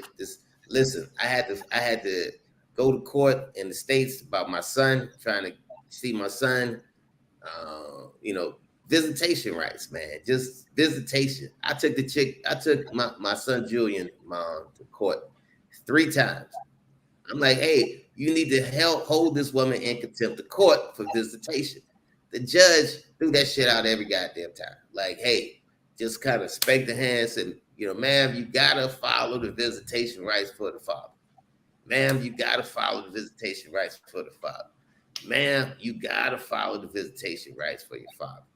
I mean, didn't do nothing. Now let me not pay that child support. And I had to go to court. If I had to go to court 3 times for not paying that child support, now it took my license, they'd put me in jail. By that 3rd time, because you can go to jail in America not paying that child support. But the same situation, even in DR, man. I had to take the girl to court, man. She disappeared to the fucking private. I had to hire a private investigator to find this shit, take her to court just to see my daughter. So it's not just in the U.S. It's international shit, man. And I said, I agree with that. Listen, no matter what's going on with us, let's just agree to take care of our children. Any one of my children's mothers. I said, let's make a deal to just take care of our child. Whatever decision we reach, as long as it's the most healthiest thing for the child, I'm gonna agree with whether I want to or do not want to, if it's the healthiest thing for the child.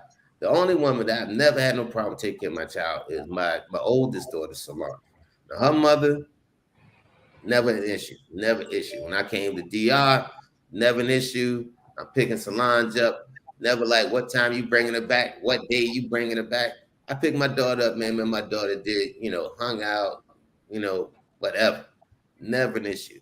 But that was a woman who just wanted to make sure that I spend as much time with my daughter as possible, period. All she wanted was a healthy relationship between Solange and her father. Even if she disagreed with me, and because we weren't always in agreement, but whatever was healthiest decision for Solange, that's what the mother went with. And these women, man, they can't think like that. They can't think like that. Kings of Dreams, what's going on with you, bro? What's going on, Chapapatv? Uncle Dre. Uncle TMD, what's up? What's up, man? What's up, nephew? Man, child support, huh?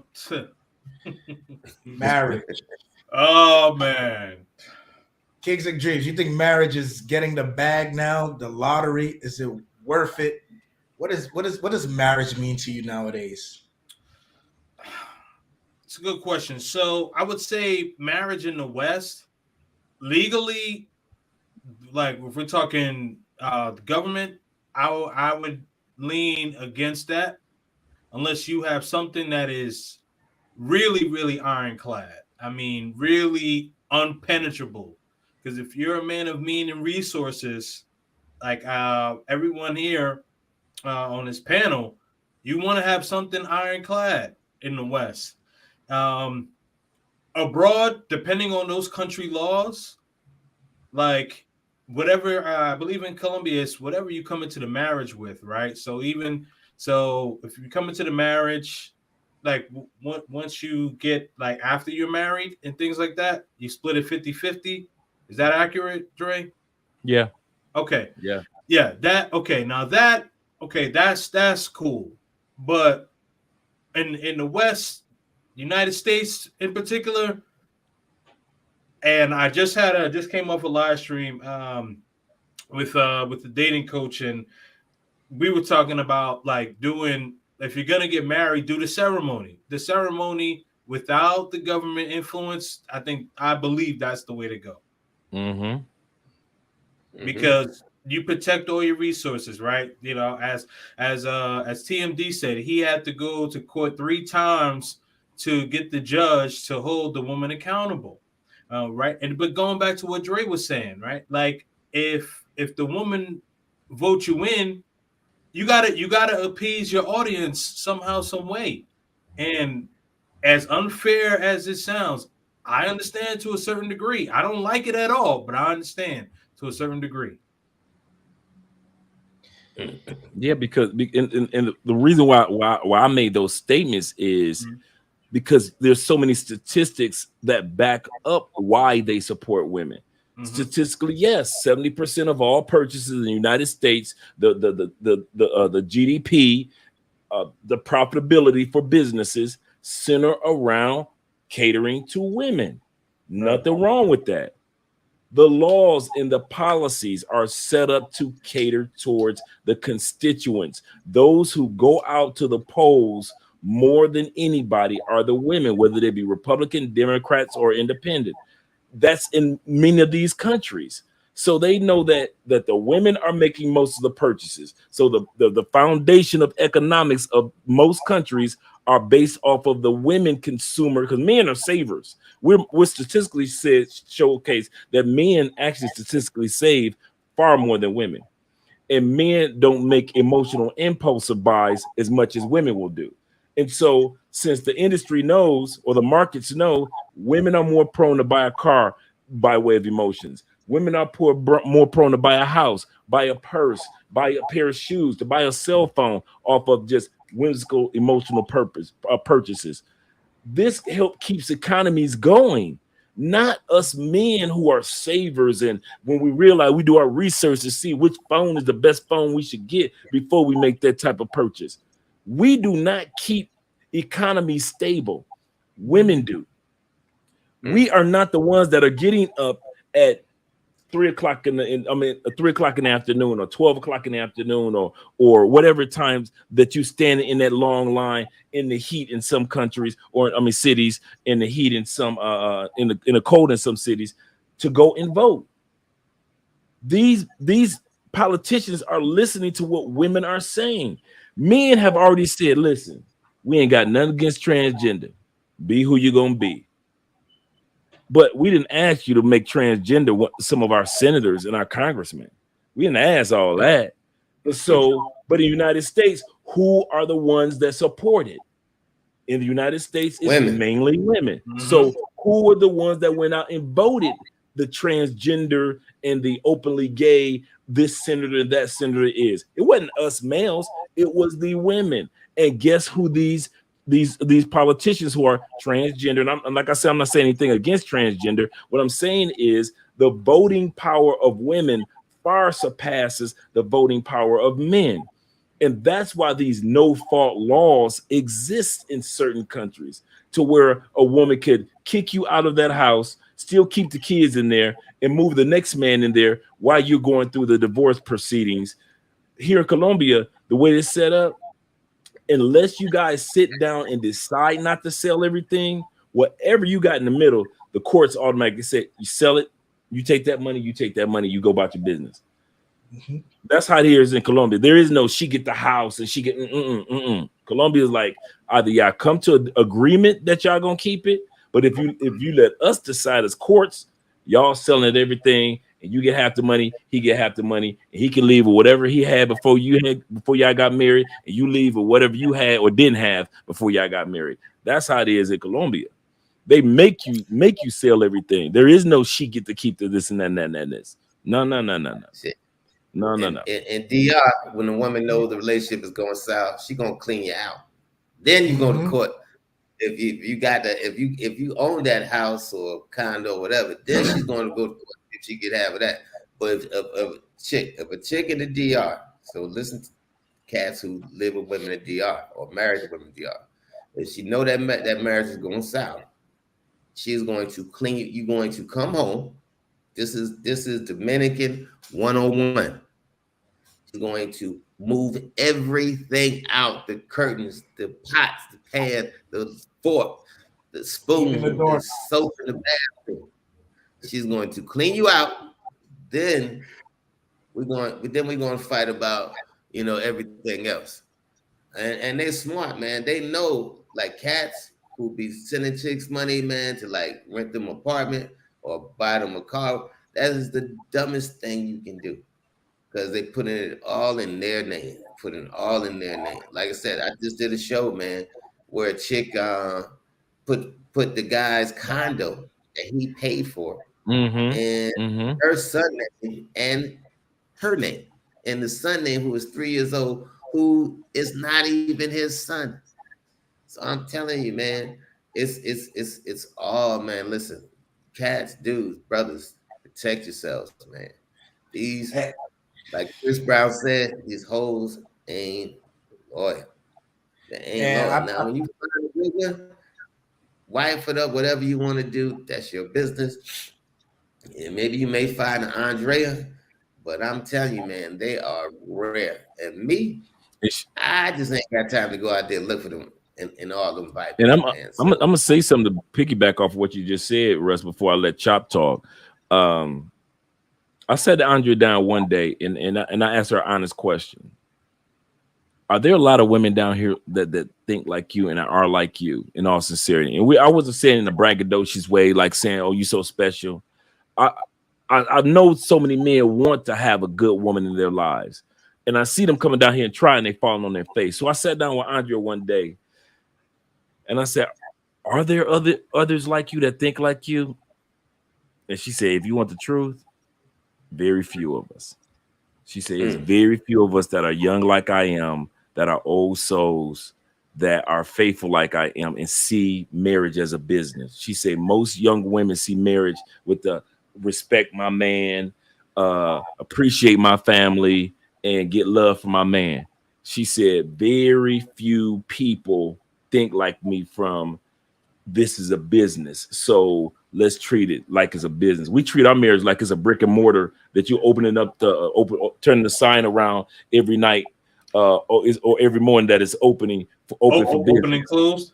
You see what I'm saying? We really do. We really treat our marriage with an open love. We're very affectionate, but we realize, like Russ said, this is a business, and if you can't find somebody that has enough sense to treat it with their business partner insight, as well as being wise enough to be in a country that's not gonna hurt you as much in the end, I wouldn't get married. There's no, like I said, most countries in the world, there's no way in the world I would get married. There are very few countries, and I'm not just talking about women. I said countries, very few countries that I would consider and I'm saying this as a married man, that I would tell or recommend for men to get married in. It just does not benefit you. I've yet to see the man. You and anybody that could put in the comments, what benefit can you actually say that you receive being married in most countries? There is none. I can at least say that there are business benefits. Listen, in the time period I've been with this woman, we both walked away, have built and established up to $200 to almost $275,000. If we separated today, the ROI has paid itself off. We've been married 4 years. I think with 4 years, if somebody giving you $250,000, that doesn't even include the 25,000, that 15 to 25,000 that she saved me with little things that she's done. So to sit back, I think even if it ended today, my rate of return was good, but most guys don't have that type of partner that thinks from the business perspective of what she can bring to the family. Andrea doesn't think about what I could take from him. Andrea thinks about what I could make just in case it doesn't work out. So Andrea can walk away with something profitable, and I can walk away with something to where I profited too. But a lot of women aren't like that. So I realized even here in Colombia, man, she is rare. And that's one of the reasons why I sit my butt down, because she carries us and I watch it. So I started watching other women. And there are not that many that think like Andrea, that are brave enough to sit back and say, this is a business. This is not just goo goo gaga, hugs, kisses, and sex. This is a business, even when we have children. Definitely. And that's worldwide, like Russ was saying earlier. That's international, all types of levels. It's not, I'm gonna go to this remote part in this country over here, and just because it's a tiny town and she got a tin roof, or it's a town of 100 people or so on, and there's 3G instead of 4G, she's not going to be exposed to that. Nah, man, it's an international thing going on. And I've been seeing this word come out a lot tonight in the comments, palimony. Do you guys know, any of you guys know what that means? It basically means if you stay with somebody for a long period of time and you separate, the woman, instead of getting alimony, right? Let's say if your girlfriend never worked, right? But she was busy, taking care of the house and everything like that, she will ask the court to give her palimony, not alimony, but palimony, for being a partner, being a part of your life, being there for so many years, taking care of the house while you went off and did your thing. Yeah, isn't I think isn't a UFC fighter going through that right now? Yeah, we talked about that. Oh, okay. My fault, guys. I'm sorry. I just came up with my own life. So. That's legal prostitution. That's prostitution through a court system. You're telling me, forget if I'm divorcing, not only if you're divorcing me, I have to pay for your lawyer fees and whatever I owe you and back pay. So now you're telling me if we were together a year and a half, you could wake up, go to court, be like, all right, judge, I was there a year and a half. I want ABC. Okay. No, but in most cases in the US, palimony really they would only see that if y'all been together. Well, the way it used to be, I don't know about now, but the way it used to be, they would only even examine that if you've been together, let's say 10 or more years. Because if you've been together 10 or more years, that's considered what they call that. I know what you're talking about. Yeah, what's it's that word? Spousal support. No, it's I know some kind of wife. They call it something wife. Like we've been together 10 or more years. There's a word for it. I forgot. Because even with Social Security, which a lot of people don't know this, especially a lot of men, if you are in a relationship or married, let's put it like this in the States, if you were married 10 or more years, anytime you get you get ready to file Social Security or your ex-spouse is old enough to receive Social Security, she gets a part of your Social Security benefits for life. And a lot of guys don't know that. If she hits that 10-year mark, she's been gone. The divorce is you didn't know that, child? No. Yeah, in the United States, if you get married to y'all know you guys already know that our other channel is dedicated to seniors. So this is my job to know this. But yeah, if you been with somebody 10 years and you could be remarried, the only thing that keeps that person from getting your benefits or part of your benefits, not all, but a portion of your benefits, is if they have remarried. But if she hasn't remarried, she can file for a portion of your Social Security. Yes, she can at 62 years old. Yeah. And the crazy thing is you have cats who, let's say, been married with women, right? Separated from women, right? Separated but never got divorced, right? They may be cool in the game, be like, man, listen, I ain't getting married no more. I may stay married to her just in case another woman asks me to marry, I'm already married. But they don't know that information. And so years go by, right? And now you ready to retire. And like Dre says, she wants half your pension, which she's entitled to. And y'all haven't slept together in, let's say, 15 years. It don't make a difference. She live in one state, you live in another state, she live in another country. If you keep her name as your legal wife after 10 years, and especially in the military too, she's entitled half your shit. The only cats that I know that got out of that was when the wife was making just as much money as they made, and the guy said, well, listen, if you hit mine, I hit yours back. And then they like, no, let's just go ahead and hit this thing. That's a severance package. Yeah, basically. Yeah, basically what it is. Yeah. So because she hung for the 10-year window. So do I have a girlfriend or an employee? Do I have a wife or a prostitute? What? Man, you Hey, what's that song with Mary J. Blige? She said, I was your lover and your secretary for like 11 long years. Yeah. 11 years. I'll sacrifice. Notice, she in that song, in the movie, Angela Bassett was considered not doing what Andrea does. This is part of being a wife. Establishing what we have as a family unit. That's a part of what you're supposed to do. No, she's thinking I did it for 11 years as if I was an employee and I deserve this money. And at the end of the book, at the end of the movie, you see where she got the money, so forth and so forth. But at the end of the day, the song and the movement, that's how women felt. Especially, they still feel like that in the United States. They think that if you help with the business growing, that they or if they didn't help with the business growing, that they deserve some of it. At least Jeff Bezos' wife and Bill Gates' wife, if they walk away with anything, hey, these women were part of the establishment and the growth of the business. Most of these women in the United States ain't helping on the business side. They barely trying to give you enough time or peace of mind to be able to establish a business. Half the dudes in the United States will have an amazing business if their wife will learn to shut her mouth up and start arguing with that man and keeping him stressed out to where he can't establish a business. He can't write. Ladies, hear me out. Share this in the beauty salons. A man cannot create a business plan and argue with you at the exact same time. He cannot successfully do that. That's just impossible. It does not happen. So at the end of the day, ladies, if you want to see your man become something, I advise you to do one thing. Just give him the gift that keeps on giving. Shut up.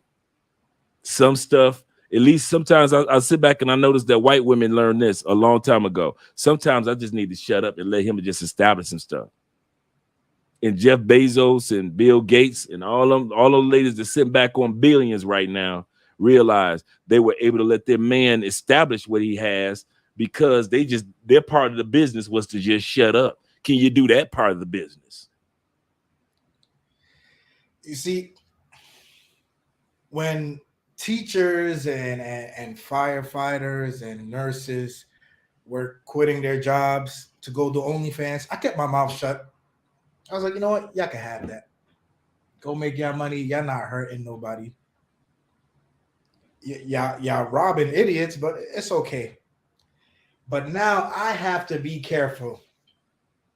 If I decide to date someone,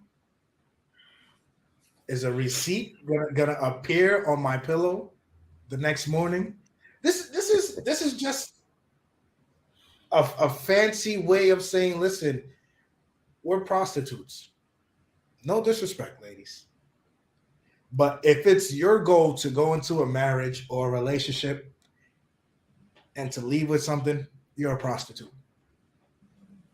You're a fancy prostitute. You're a prostitute with a dress on and a bow tie and some 3-inch heels, not 6-inch. I'm gonna give you 3-inch heels. Have you guys heard about this soccer player? Wife wanted to divorce him, but she couldn't get shit because he put everything in his mom's name. Smart. And the whole world called him a genius for it. And guess what? The wife has a bigger net worth than him. So technically he could go after her. Yeah, He should. Denied share of fortune. And it brings me back to this rap line, this Drake line years ago when Kobe was going through his issue. Bitch, you wasn't with me shooting in the gym. What did they do besides lay down, look at you with googly eyes, open their legs and whatever, spend time to deserve all your years of hard work, all your time? Hell, people weren't even there from when you started, but they joined when the race was about to end, and they still get the credit. Yeah, now I'm gonna tell you, I'm with you, but now if a woman was there from the beginning, right? If she was there, like look at LeBron's wife, right? She was there from the beginning. She was there before LeBron was a LeBron, right? Because he married his high school sweetheart. Now, if a woman been with their crack, because women are creators, men are builders. And part of LeBron's success, I would definitely say, is due to his wife. Because that was probably, besides his mom, his biggest cheerleader. You can do this. You can do this. I got faith in you. You can do this. You can do this. Now, a woman who's there from the beginning, who helped build this, who helped build the bear, something. And you see in some divorces where cats, like even the Bezos dude, he didn't fight his wife on it because she was there from the beginning. There wasn't a nasty divorce. He gave his ex-wife X amount of billions because she was there. She helped build the bear. She was there when this was in my head, when it was in the garage. I'm with that.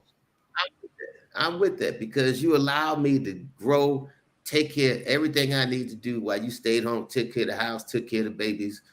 All right, we got to an impasse where, you want to go your way, I want to go my way. Fine. All right. I'm with that. I got no argument with that. That woman, she put the work in. She put the time in. But when I'm already here and you want to slide in, nah, boo, you ain't did nothing. You ain't did nothing but come on when the train is. And a lot of them are trying to do that now. Right. Just slide in like the one young who was a young NBA player that was a rookie last year, 2 years ago, and had a child by the Instagram girl. And I forget his name. He was a rookie, and everybody was warning him, dude, you do not want to be with her. He still slid in her DMs. Pretended like they were she pretended like she was in a relationship with him. Got pregnant. Now she banking millions. She banking millions. All she had to do was just let a man bust up in her, and she banking millions. And hey, if you guys in the States are still going to keep simping for that, get your hustle on, ladies. I'm at that point now. I'm tired of trying to advocate for the men if they ain't listening. You see what I'm saying? Who are we to keep jumping off these cliffs with capes on our back trying to rescue and save the day? We're not underdog. So we ain't about to jump out of no file cabinets and save your day anymore. If you guys are naive enough after you've seen us on these platforms, you've seen other professionals, you've seen Brother Kevin letting you guys know that these ladies are coming for you, and you think that we're still crazy, I'm on the lady side now. Get him. Same thing I tell the ladies with the paper play. If he dumb enough not to come down here to Colombia and didn't know what the currency is, and you say 400 and you just meant 400,000 pesos, but he giving you $400, get him. I'm not mad at the ladies anymore. I kid you not. Yeah. Hey, because nephew, at the end of the day, we got to take some accountability on what type of people we let in and out of our lives. Yeah, I see the troll. You know, whenever you go live, you bring the trolls out. Hey man, you got to trolls out. He got into it. So he says, Tim D, we know you broke and you still talking about 250 grand that a woman took from you 40 years ago. Okay, first of all, it was 40 years ago. Secondly, I see what I'm spreading is wisdom, something that you obviously don't have, right?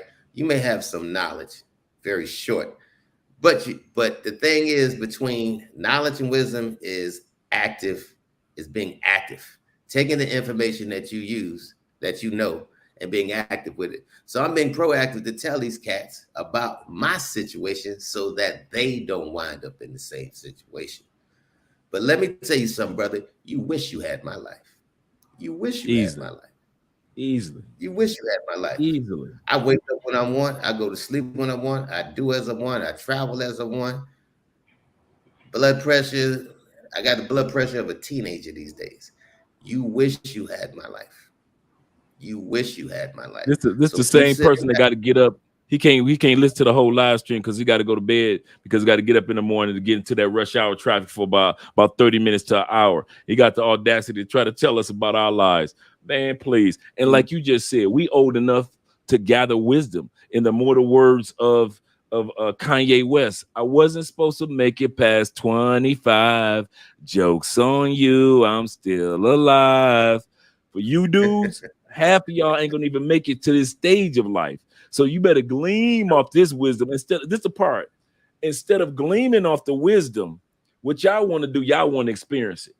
So you would rather sit back and Russ not say nothing. I don't say nothing and let you experience losing 250,000. That's what you're saying. You want us to sit back and just let you come to these countries or marry these women or marry a woman in the United States and be misled. And then all of a sudden you lose everything. Now you sitting on the dock of the bay like you Bill Withers, wasting time. So at the end of the day, we're trying to give you guys this knowledge, and some of you ladies, knowledge in regards to how men think, and let you guys know the world that we were raised in as latchkey kids, as Generation X. Our world is completely different from your world, son.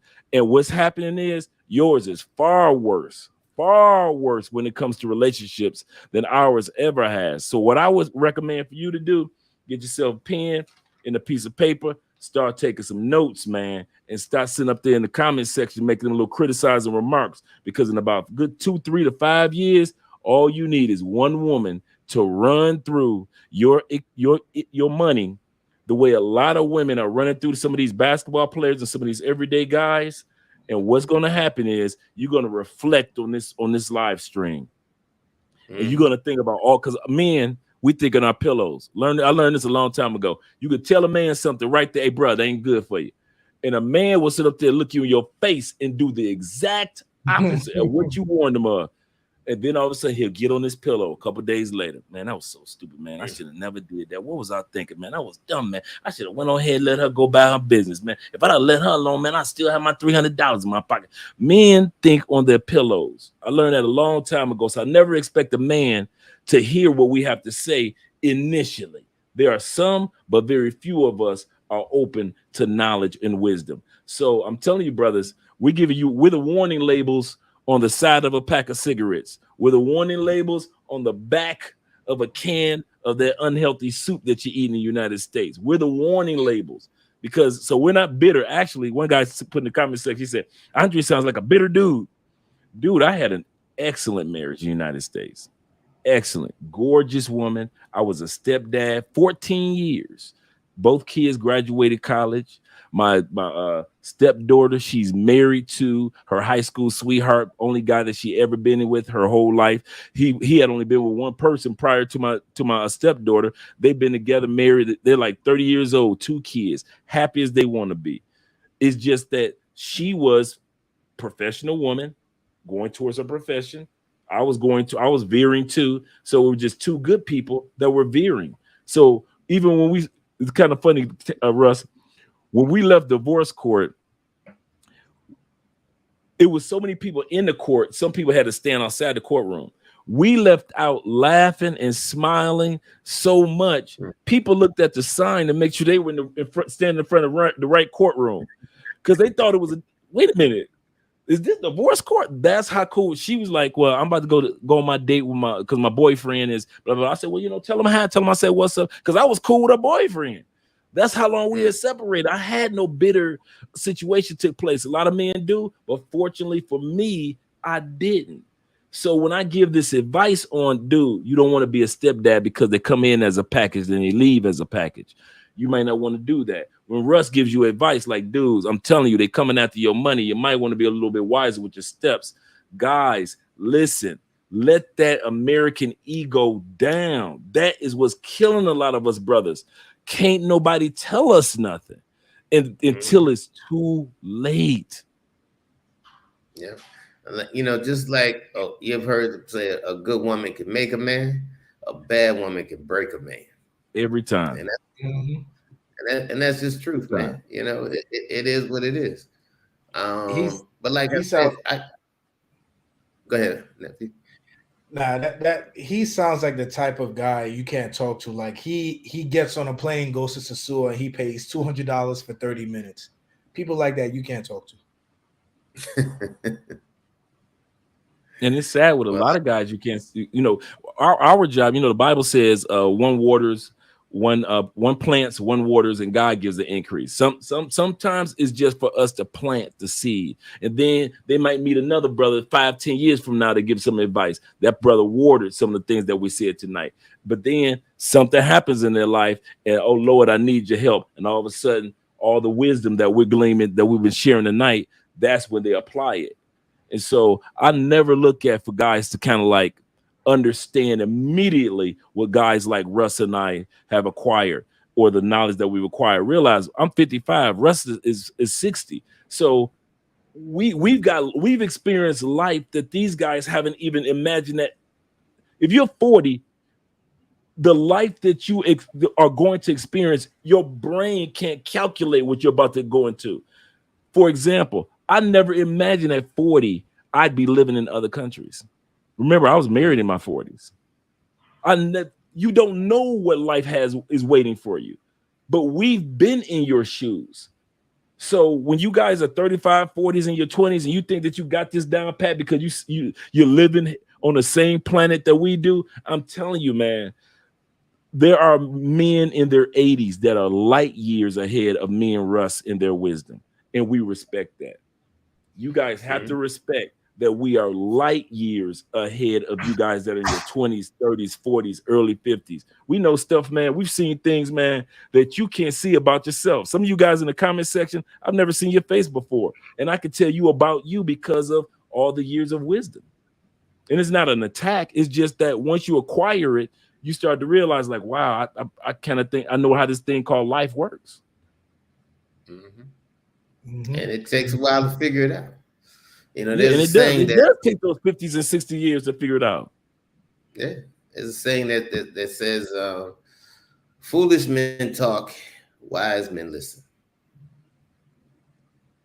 And even in the book of Proverbs, it says, "Even a fool looks wise when he keeps his mouth shut." Yep, in the Bible, even a fool looks wise when he keeps his mouth shut. Yeah. So all you trolls, I would highly recommend that you just keep your mouth shut so you can look wise. Yeah. This is what you were talking about. Yeah, go ahead. Go ahead, Neff. No. I still got a little company here, so I'm gonna have to cut out. Hey, look at that. Look at that, trolls. The man see that wakes smile? up See that smile? With the Versace shirt, got the company in the back, and he about to go for his 5-mile walk in Thailand. Come on. Yeah, got to get that in. Definitely got to get that in, man. You got to get 3 miles in right now. I appreciate the time, man. Spending with you gentlemen is always good. It's always pleasant. Always a pleasure. Like, you know, to the cats out there, man, listen, do what you do. You absolutely do you. But the thing is, you can't say nobody told me. That's it. So do you. That's so Make true. a mistake, you know, but you cannot say mistakes I did or Dre did, or even sometimes Chopper Pie. I did out of ignorance because I didn't know any better. I didn't have nobody say, hey, listen, if you go down this road, I'm telling you what's waiting for you. There's a difference between making mistakes and doing things out of ignorance and doing things out of stupidity, right? So if you have the knowledge and you still want to go down that road, go down that road. But when the shit blows up, you cannot say nobody told me so. Only thing you can be saying to yourself is, I should have listened. I should have listened. I should have talked less, listened more. Anyway, that's all I got to say. Hold I got to on. For Hey, you bro. guys who are watching on Taylormade Dreams TV right now, as soon as he goes off, you can head over to Chopper TV. We're going to keep the live stream going for a little bit more. So, Unc, I appreciate your time tonight. You have a great day out there in Thailand, and we'll talk to you soon. Yeah. So make sure you go over to ChapapatV or Love Crossing Borders, because we are linked up. StreamYard, that was a smart move they made. I'm so happy they did it. It was like I said, it was a pleasure being gone, gentlemen. I will talk to you later. I apologize, nephew. Last night was a humble. I didn't expect to wake up with company. Let's say. Listen, man, I see what's been going on Facebook. I said it's only a matter of time. Only a matter of time. Oh man, it was a good night. It was a good night. It's gonna be a great day too. You. Love you all. Hey guys, make sure you guys switch channels. We still here. Me and Dre still here. Oh yeah, we're still here. Dreams. But Miss Polly Wright, thank you for the super chat. She says, what do you think is the best way to approach finding a partner these days? Love or for the business aspect? If it's for money, should looks count? Hell yes, looks should count. If it's all about money, you're gonna drop $100K on a Toyota Corolla? No. For real? Hell no. $100K to get you the top of the line S class of a Benz, BMW, a down payment to a Ferrari, something. If it's all about the money, looks should count. Yes, you get what you pay for. Are you happy with what you're paying for? Mm-hmm. Let's walk backwards with it since we doing with look. We started with looks, ladies. It's some conclusions that you're gonna have to come to, and you don't want to come to those conclusions at 50. Men are visual creatures. Well, it shouldn't be. Stop the arguing.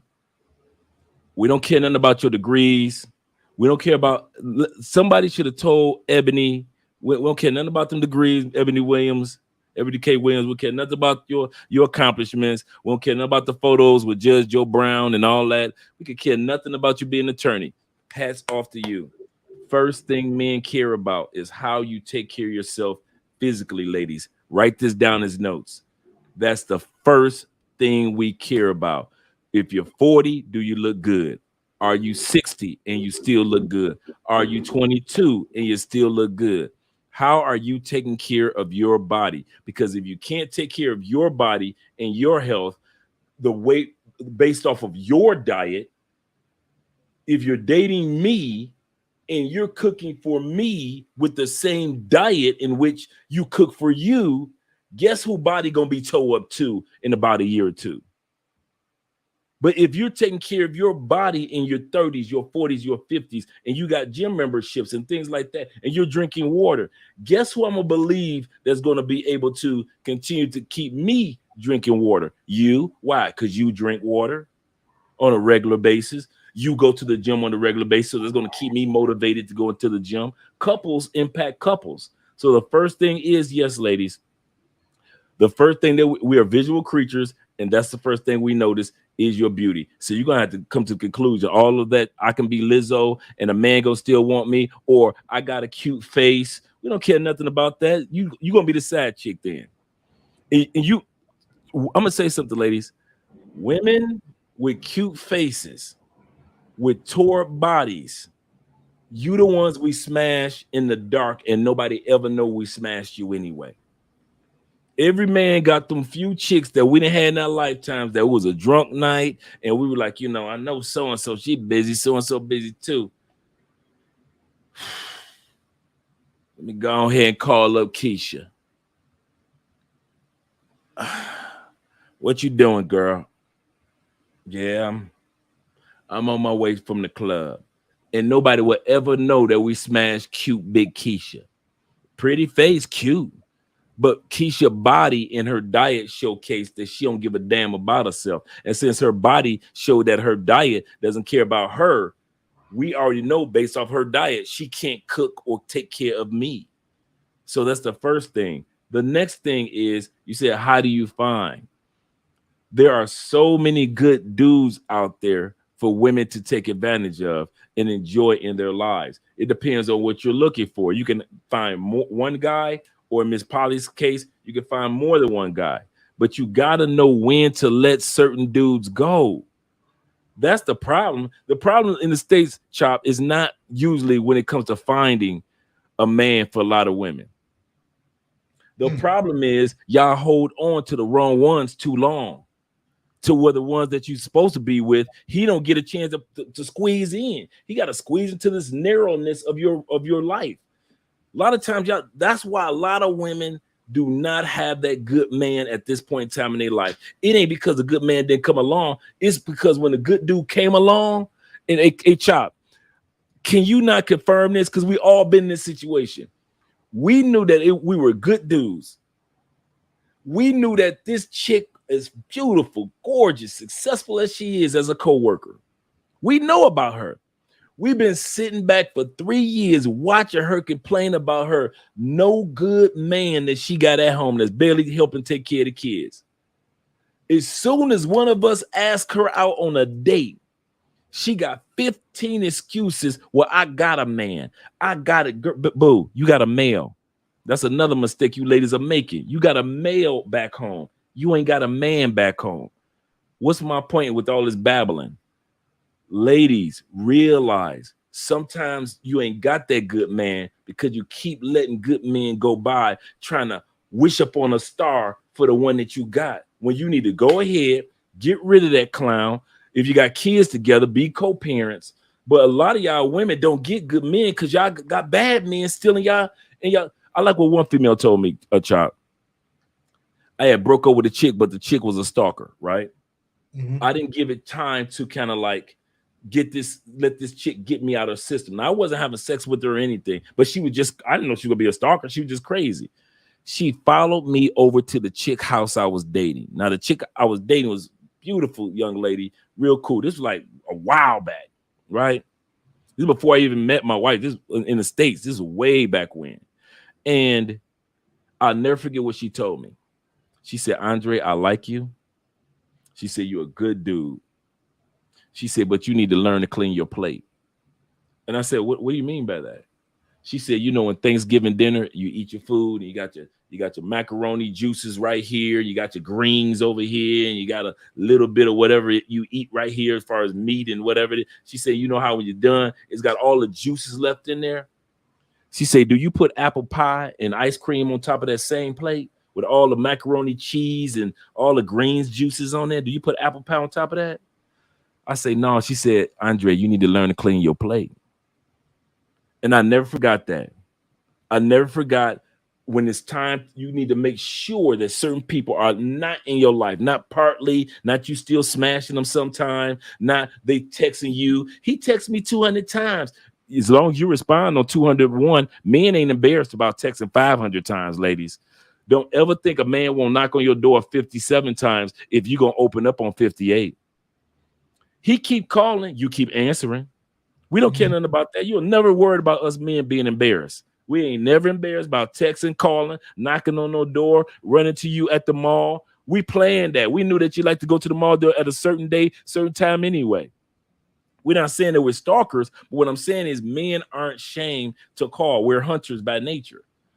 So, ladies, why did I say this? You need to clean your plate of the dudes that should be your ex by now, so you can have your next right now. You see what I'm saying? Yeah, I hear those bars. Dudes, your boy, they should be your ex by now. You can't get your next right now until you get your. You see what I'm saying? Ladies, you got to do that. Until you learn to do that, you can forget about the other part of the question that she asked. How do you find a decent man in this? You know what I'm paraphrasing in this scenario. You can't if you already have somebody still there, and if they're still in your spirit. Here's another one, Chop. You got women that ain't had no sex with nobody and no dates for 3 years because they still got knucklehead still in their spirit. So you ain't gonna have that new dude come along that's gonna be with you. You get a few phone numbers in these last 3 years. You done had a couple dates in these last 3 years. But as far as somebody really interested in a lot of these ladies, they were calling on Kevin Samuels all the time. When's the last time you had sex? When's the last time you was with somebody? Kendra G, she always asks, well, when's the last time you were intimate? Some women be like, well, a couple weeks ago. Some women are like 3 months ago, 3 years ago. Why? Why can't you get a good man? And many of these women are very attractive because they ain't got the last man out their system. I'll give you another story, Chop. I was dealing with this chick in B-More. Gorgeous, very successful. Green eyes. She was black and Irish, right? The freckles, amazing, beautiful. Very successful. I broke up with her. She was hurt. I broke up with her.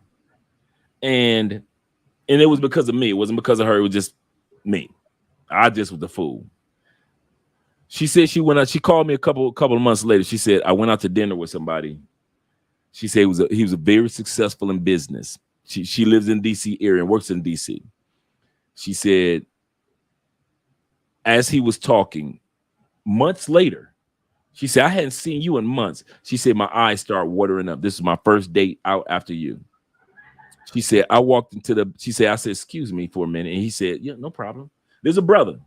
He said, no problem. And she said, I went to the bathroom. She said, and I was the only one in there. She said, and I looked myself in the mirror and said, bitch, he gone. It is over. You need to let him go. She said, I got myself back together, went back out there to that table. She said, I didn't last 5 minutes before I said, I'm so sorry. She said, I like you. You're a good man. She said, but my heart belongs to another man. She said, I like to end this date right now. And they ended it. And you know, they dated. They tried to date off and it never went anywhere. And he was giving her, the dude was like mega rich. He sent her fur coats and minks and everything, flowers and giant roses and 6-foot teddy bears, and could never get her heart. This was a good dude.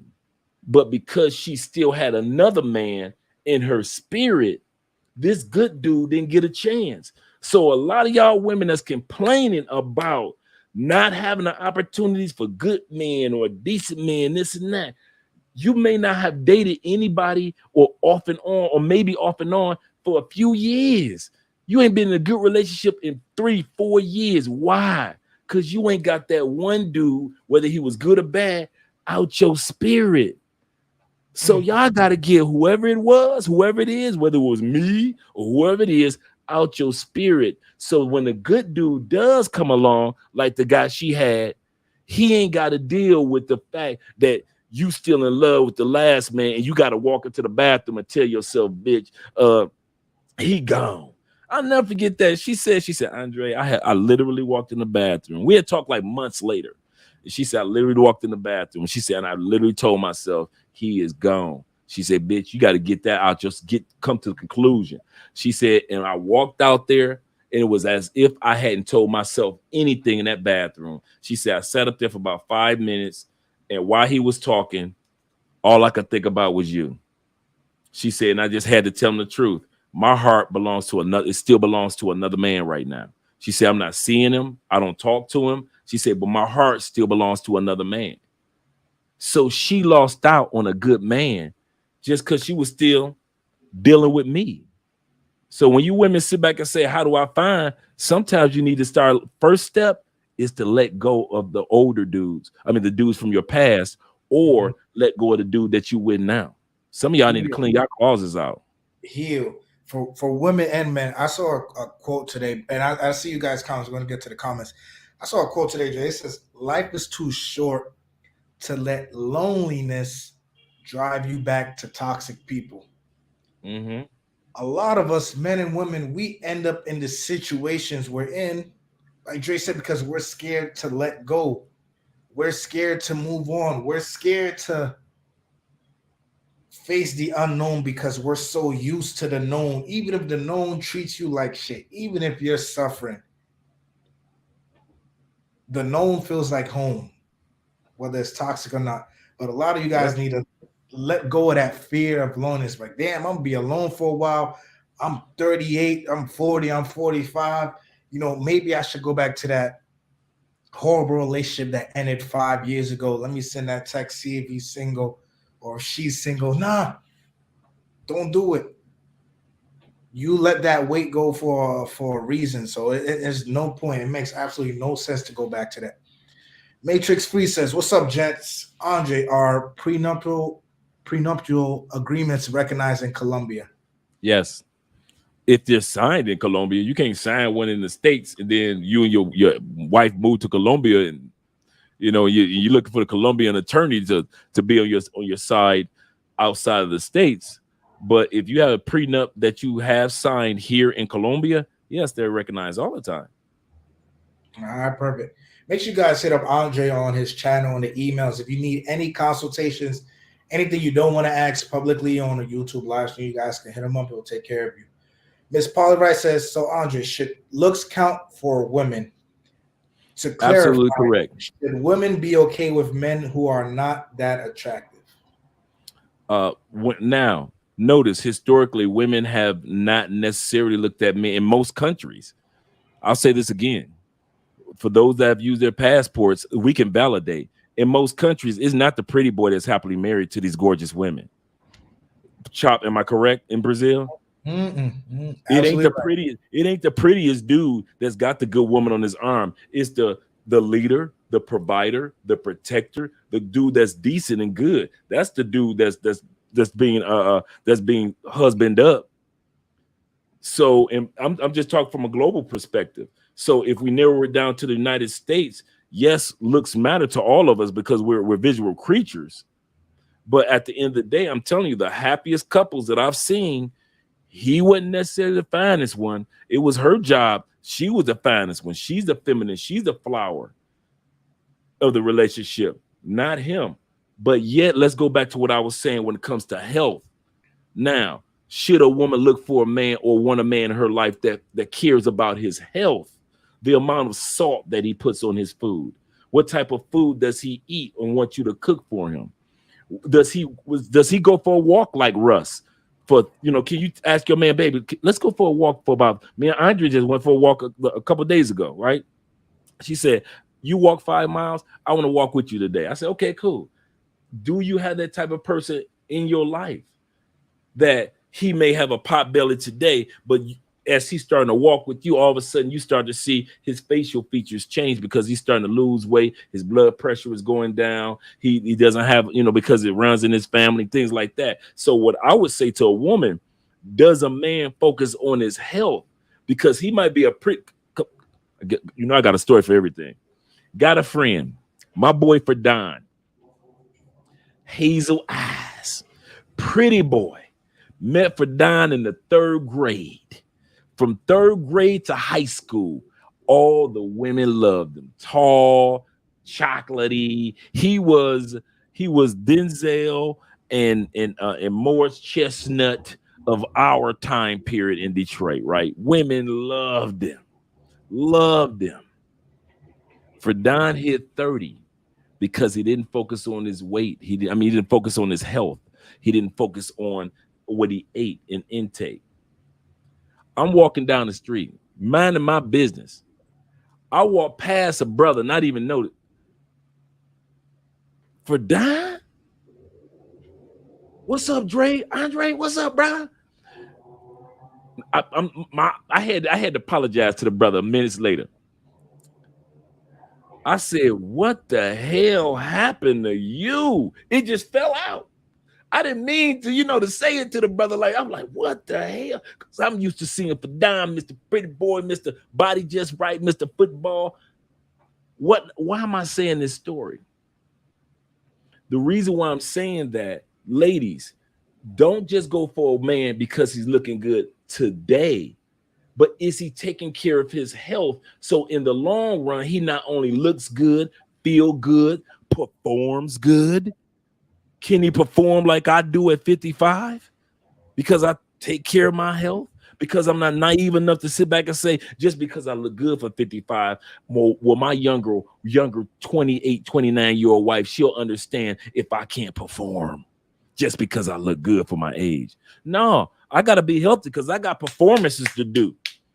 I got a young wife. I still got to be able to pick up, carry around, lug around the wife, throw over my shoulder. I got to still be able to do all this stuff. Me and you want a younger, gorgeous wife, you better be able to do certain things, at least what a dude in his 30s will do.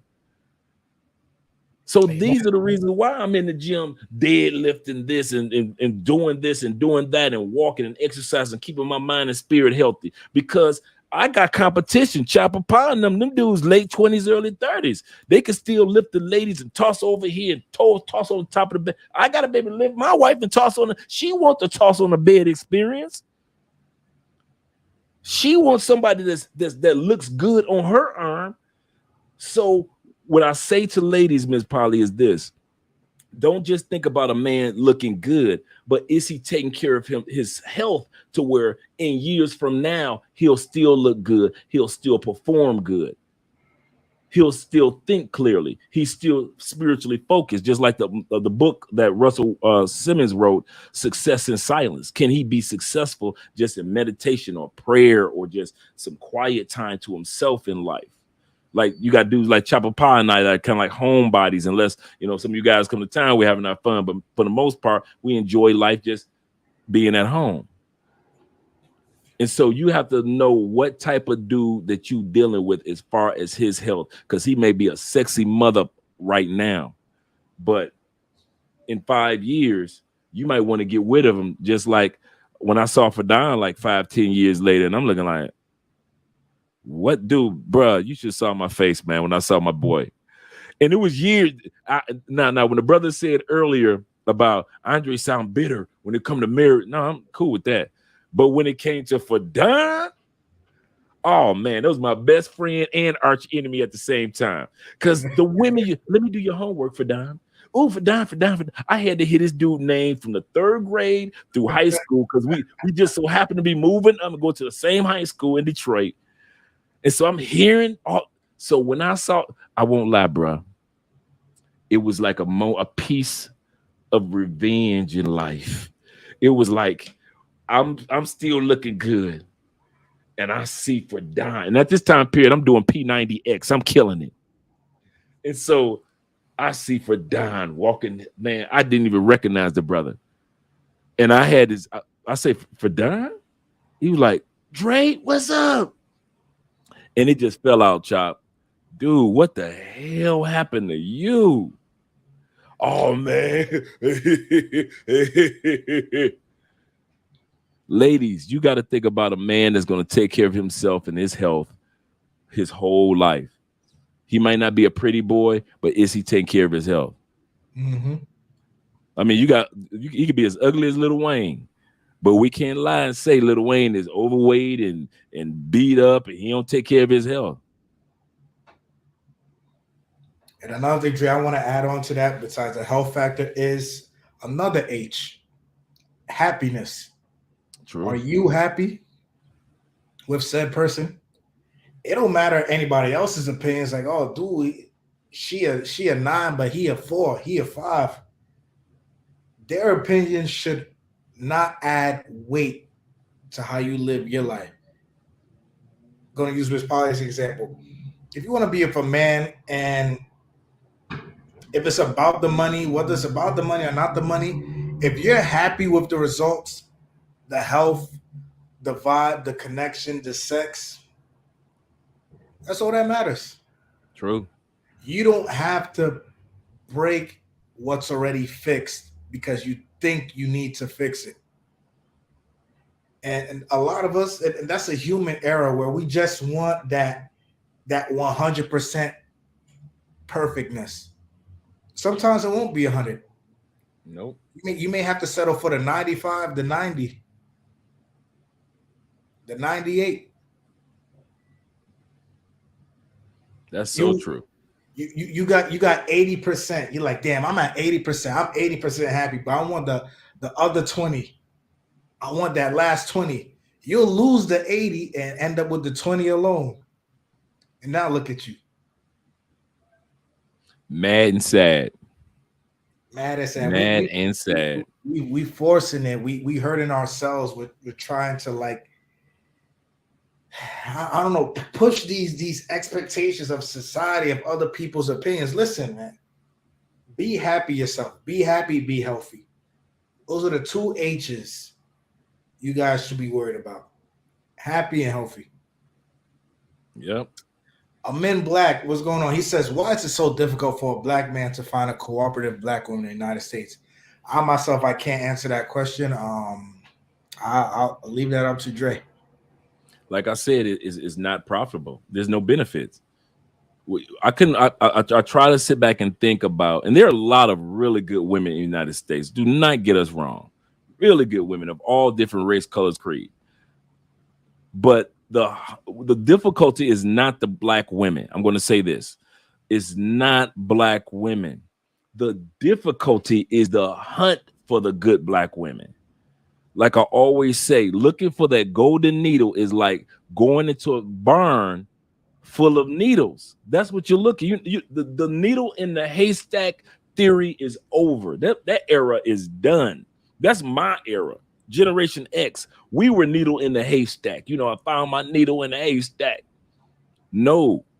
Because the haystack wasn't dangerous. You could lay down in the haystack. You can relax in the haystack. You get some sleep in the haystack and start looking for the needle a little bit more. Drink you some water. You can play with the animals in there, just eating the hay. You just in the barn, just enjoying the haystack until you find your needle, the special woman. That time is done. It doesn't exist anymore. Right now, for you guys, this is what you're looking at. You are looking for a golden needle in a barn full of needles.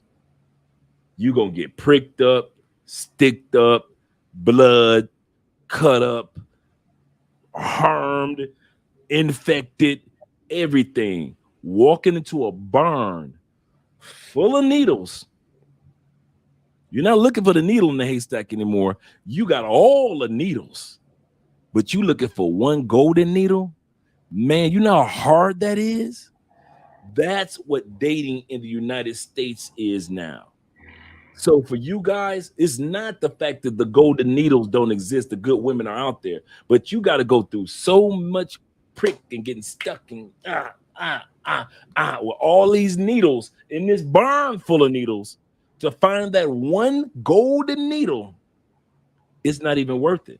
What man would go into that barn? I don't know one man that's dumb enough to go into a barn full of needles looking for a golden needle. And I don't care if they said, if you find this needle, it's worth $1 million. Most men are like, listen, after getting stuck for like 2 weeks looking for that needle, and I got blood and I got infections and I got cuts all over my arm and legs, man, it's rusty. Just like Ghostface just said, Jeff, and there's rusty needles too. So you guys, that's what makes it so hard with dating in the United States. It's not that there are not good women out there. There's not good golden needles. It just, man, you got to go through a barn full of needles to get to them. And that's the problem. And once you find said needle, you got to ask yourself, damn, do I marry said needle? Because it's so, even if you find the greatest, the best, she's on my team, dude, the laws that are against you, man, you better not even dare to raise your voice to a woman in the United States because she could do the no fault. You got women in the United States that dudes, just like Russ said, dudes in the United States as well as in DR, because I had this happen to my partner, and he's a Dominican, and his Dominican wife did the same thing. Left him with nothing but his clothes and a milk carton, a milk crate, old school. Where you turn into a basketball rim milk crate. That's all she left him with. She ain't say nothing. She just gone. Everything. Because she could. I'm gonna say that again. Some of you guys in the United States and in the West don't realize they can do it because they can. It's not illegal for a woman that's your wife to up and leave you. Here, Andre can't do that. She can leave like in the name of, well, I'm going over to my mama's house. But as far as like, and I want a divorce, the courts go that in Colombia, they like, okay, now what did he do, ma'am? What did he do wrong? Yeah, that don't mean none of these. Okay, we got 50 things on this list when y'all got married. Okay, he did what? Okay, that don't mean none of the qualifications, ma'am. You can't divorce him. What? I don't feel like being married. That's not part of that's not what you agreed with on the wedding day, ma'am. Because you don't feel like being married. That's not a part of the that's not on here, ma'am. No. You need to take your butt on home to your husband to work it out. That's Colombia. But in the United States, there is no list that they run down to you in the United States. Take it from me, who was married, in regards to your marriage, that you can't just walk away from it. In the United States, she could just yawn one morning. I'm done with you, dog. And all half of your house is split in half with a chainsaw. And you willing to do that? Or the whole house. I'm yet to see the woman. Since I got divorced in the United States, I ain't seen the woman that's worthy. And I'm talking about the looks, the behavior pattern, her peace. I ain't seen the one out in the United States that's worthy of at least Andre Spence. Let's say I wasn't married. Andre Spence coming back to the States and putting a ring on the finger. That would never happen. Never happen again. Never. I did my 14-year bit. That bit was longer than doing 10 years incarceration in the feds. And I'm telling you, it was a bit doing the 14 years. And this was with a good person. But the laws were on her side. You guys have no chance. You have no chance. It's like a high school team trying to go against the dream team, the Olympic dream team. They have no chance. It was just like watching the Olympic dream team going against those teams in Europe. They had no chance. No chance. And you guys don't. I don't know why you guys steady trying to convince yourselves of getting married in the United States. Relationships, yeah. Like they said, do the wedding ceremony, yeah. But that piece of paper, bruh, it's not worth it. Economically, it's not worth it. And then when you have kids, they can hang your kids upside down over your head. Man, I don't see how y'all do it. Y'all my heroes. Men in the United States, y'all who want to get married, y'all my heroes. Because y'all can do stuff. The Hulk, strongest one. He can lift stuff that Andre can't lift. Superman can jump over a building and dodge bullets. That's my hero. You dudes can get married to women in a country that's against you and you know it. And you still do it anyway. You my heroes, because you could do something that I can't do, just like the Hulk, just like Superman. Walking into a setup. Walking into it in the dark, knowing that they ain't got no chance, and swear that they can beat the odds. I'm a lottery winner. My woman is a lottery. Doesn't matter how good your woman is. The laws are still against you. It doesn't matter how. Anytime you're in a country where a woman can literally be a good woman, and because she PMSing one day, or she going through menopause during her late 30s and 40s or whatever stage, she could just tell you it's over. In the United States, number one group of divorcers in the United States. Y'all ready? Empty nesters. Meaning we did it until the kids got old enough. And as soon as the kids got old enough, your woman told you in her late 50s, or late 40s, late 30s, It's over. You thought that y'all was gonna be together for L. She been plotting. Soon as these kids get through with college, I'm out of here. Number one group in the United States are empty nesters, women that divorced their men in their 50s and 60s. Number one. So when we sit back and say, Kevin Samuel, buy a dog, buy a loan, die alone, I got one for you, Chop. Get married in the States, get divorced, die alone. Talking to you men. Don't get married in the States, you're gonna die alone. Once again, you get married in the States, you gonna die alone, dog. Just like Kevin was saying about women buying a dog, buy a loan, die alone, get married. Think I'm playing. We're about 2.5 hours into this live, and yet no one has dropped a comment on the benefits of getting married today. Through the state, through the country, through the city, wherever you are. What are the benefits of going out, buying that few $1,000 ring, signing that paper, and basically betting half of your shit that this person will not wake up one day and screw you over? Anybody? I legit want to know. And this isn't a shot at married people or people who want to get married. It's not. I legit want to know. I'm asking for myself. What are the benefits? Sasu and POP forever. He says, "What's up, Chopper Pop, Mr. Andre? With all due respect, I know Colombia very well. When you divorce a Colombian chica, 90% of women walk out of the marriage with nothing because most people are poor." We're not talking about. He's absolutely correct, but here's the kicker. 90% of Colombia is not poor. You can't even have a GDP like that with a country. So since you know Colombia so well, and since you in Sosua, you done visit Colombia a few times, that don't make you somebody that actually lives here. So statistically, Colombia has a percentage of people that are poor. Absolutely correct. But it's not as high as you think. And if you actually think with all these professors and doctors and people that work in hospitals and people that own all these businesses that are around here, that they own them and they're impoverished, do you know that they still sell Lexuses here like they sell them in the States? Mercedes-Benz and Corvettes here, just like they sell them in the States?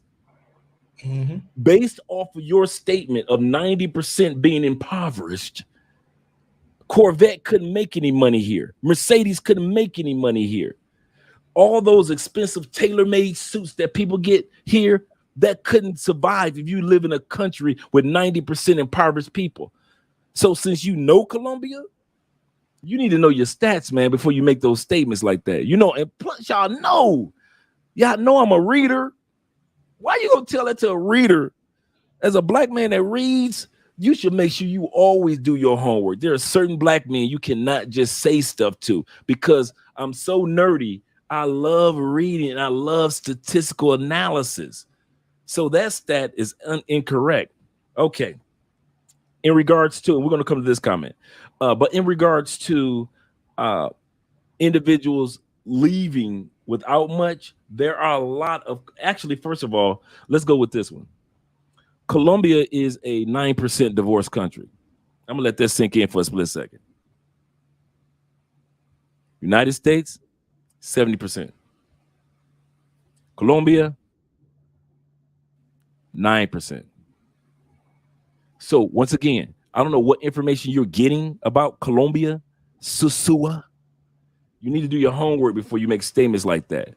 90% of Colombia is not poor. Do your homework. Secondly, there are a lot of educated and a lot of extremely well-off business owners and politicians here in Colombia. Mm-hmm. Thirdly, Colombia is only a 9% divorce rate country. Like I said, there is no I wake up in the morning, no fault divorce in Colombia. I just told you, I'm in a wedding. I'm with my wife. They're literally telling us during the wedding, yeah, by the way, this. They're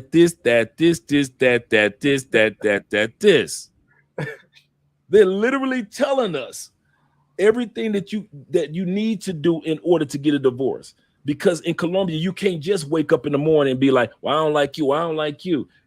Y'all better work it out. That's why the divorce rate is so low, because it is a fault country, not a no fault divorce country. Now we go to the next one. The next statement, if you want me to, Chop. Yeah, go ahead. He said in Strata 6, rich people, as well as 5. In Colombia is less than 5% of the population. That statistic is not necessarily true, because you have one of the most expensive places in all of South America, and that's El Poblado by itself in Medellin. Also, he said most Colombians are in strata 1, 2, or 3. Actually, most Colombians are in strata 3 and 4. Most poor Colombians are in strata 2. Dude, I got a question to ask you. What type of people were you hanging out with in Colombia? Where you been at? They got all these golf courses out here. Somebody playing golf out here on a regular basis. We got 2 golf courses out here in Colombia, in Cali. What broke politicians have you been hanging out with that's in strata 2 and 3? What type of women that are sitting? I'm sitting back looking at my neighbor. We're in zone 5. We're in strata 5. I'm looking at I'll even go even further. I said this on the live stream yesterday. I'm in strata 5. Great upper class area. I'm walking to the gym doing my 5 miles. I'm looking at gorgeous sisters jogging after work. Ain't no man in sight. Ain't no rings in sight. They just getting their exercise in zone 5. I'm watching all these other people exercising in zone 5. If zone 5 and zone 6 was only 5%, then who all these people that's running around and we all in these restaurants and we all got these gym memberships? You see what I'm saying? People say stuff just to be saying, don't know what the hell they talking about. That statistic is 100% wrong. Not 5% of Colombia are actually in zone 6. Now, let's look at zone 6.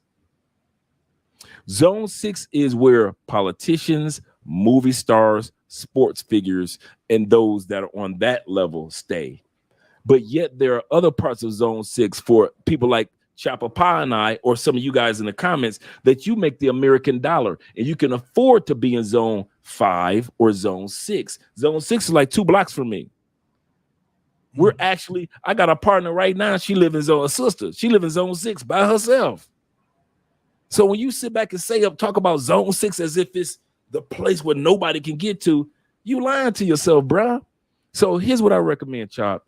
I recommend whoever this Sosua dude is, stay in Sosua, learn as much as you can about Sosua, become the mayor of Sosua, become the ambassador for Sosua, because when it comes to Colombia, you don't know what the hell you talking about. You really don't. And it sounds good in the chat. It sounds good when you trolling, but I'm telling you, bro, I've been living here, going on 6 years, all over the country. Come on, man, stop that. Don't get me wrong. I love Colombia and DR, and don't pay for play and conquer women by talking to them, but I never pay for. They ain't got none. They ain't got a dang thing to Chop. Let's go to the next comment. That ain't got nothing to do with what we talking about. You see, I see a lot. You must be talking to somebody in the panel. I mean, in the comment section. That ain't got nothing to do with what we talking about. There's poverty everywhere, man. But if you've been to Colombia, bro, you should see the infrastructure enough to know what poverty. If they just built El Poblado for 5% of Medellin, they would have to shut that whole area down. Here in Ponce, where you have mansions that foreigners as well as locals are buying on a regular. They're not building enough mansions. These things are being sold so fast here in Colombia. And it's not just foreigners. If it was just 5% of the people in Cali, Colombia buying, Ponce, the suburb, will be a desert. Bogota, the capital city, 9 to 11 million people. Mm-hmm.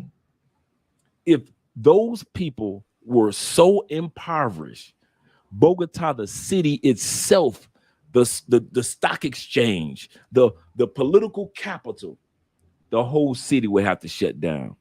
Because if you ain't got no money, you are not going to be in Bogota as a Colombian. That is not happening. Now they got some areas that just hood, but most of Bogota is Chicago's twin.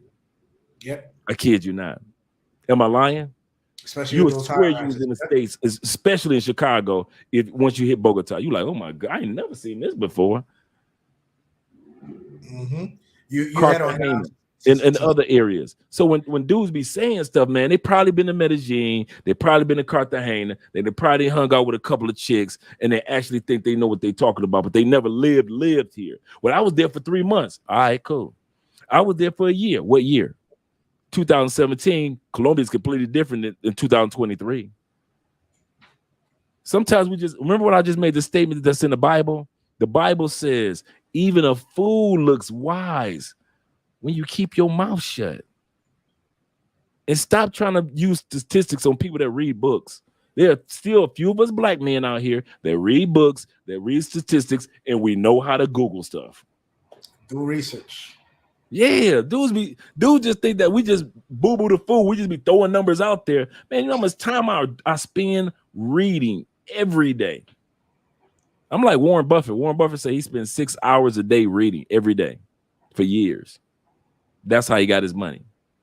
I'm a reader, dude. So don't just be saying stuff to me as if I don't read. Dude, you know how many local newspapers I read? So much information and stats on South America while I'm down here. I'm not one of them dudes that's down here just, oh man, I'm so happy in my marriage. No, bruh. I love stats. I love information. I love sociology and how we work and move as people. I like economies.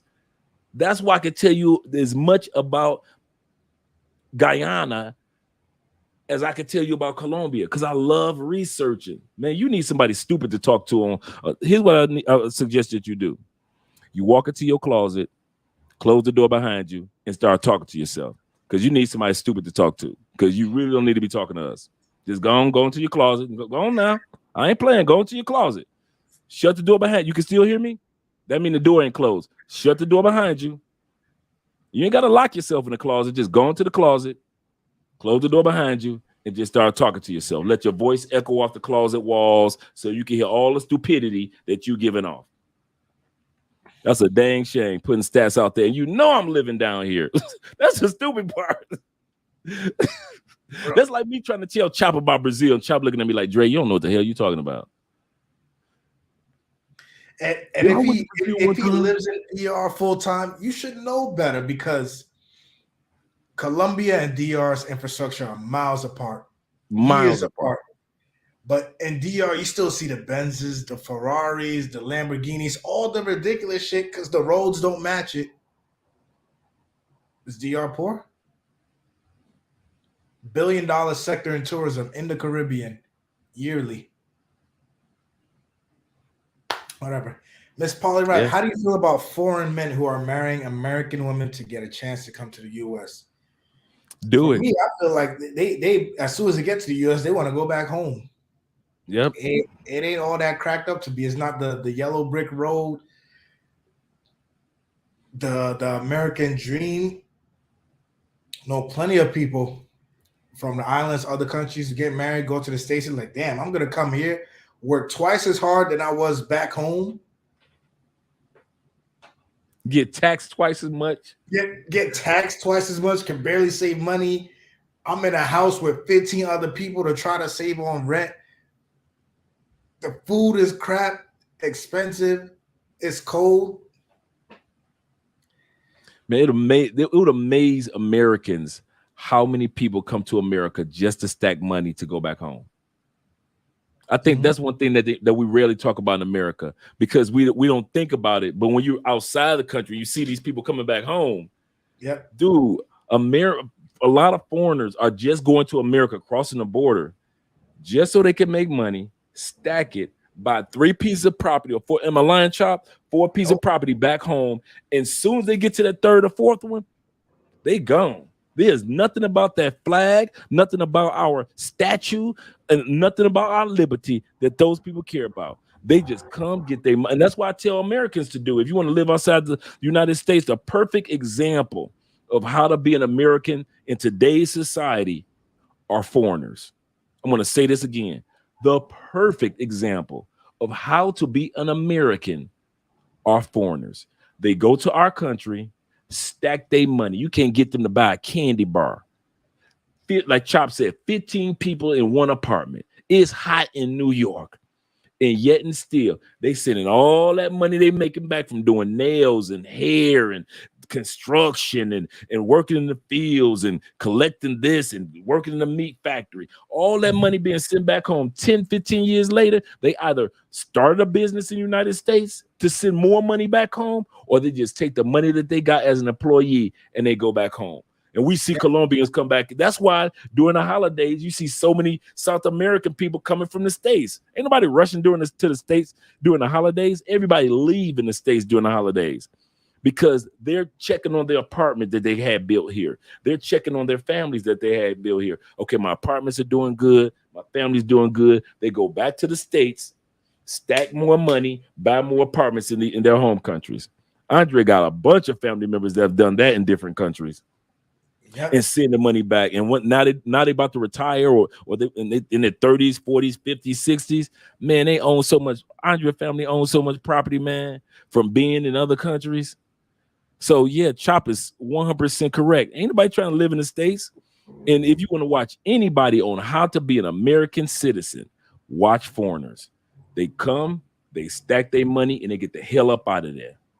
And that's what most Americans need to start thinking about doing. Stack your money and get the hell up out of there. Mm-hmm. I got one of my best friends up there. His mom worked for Costco's for 20 years.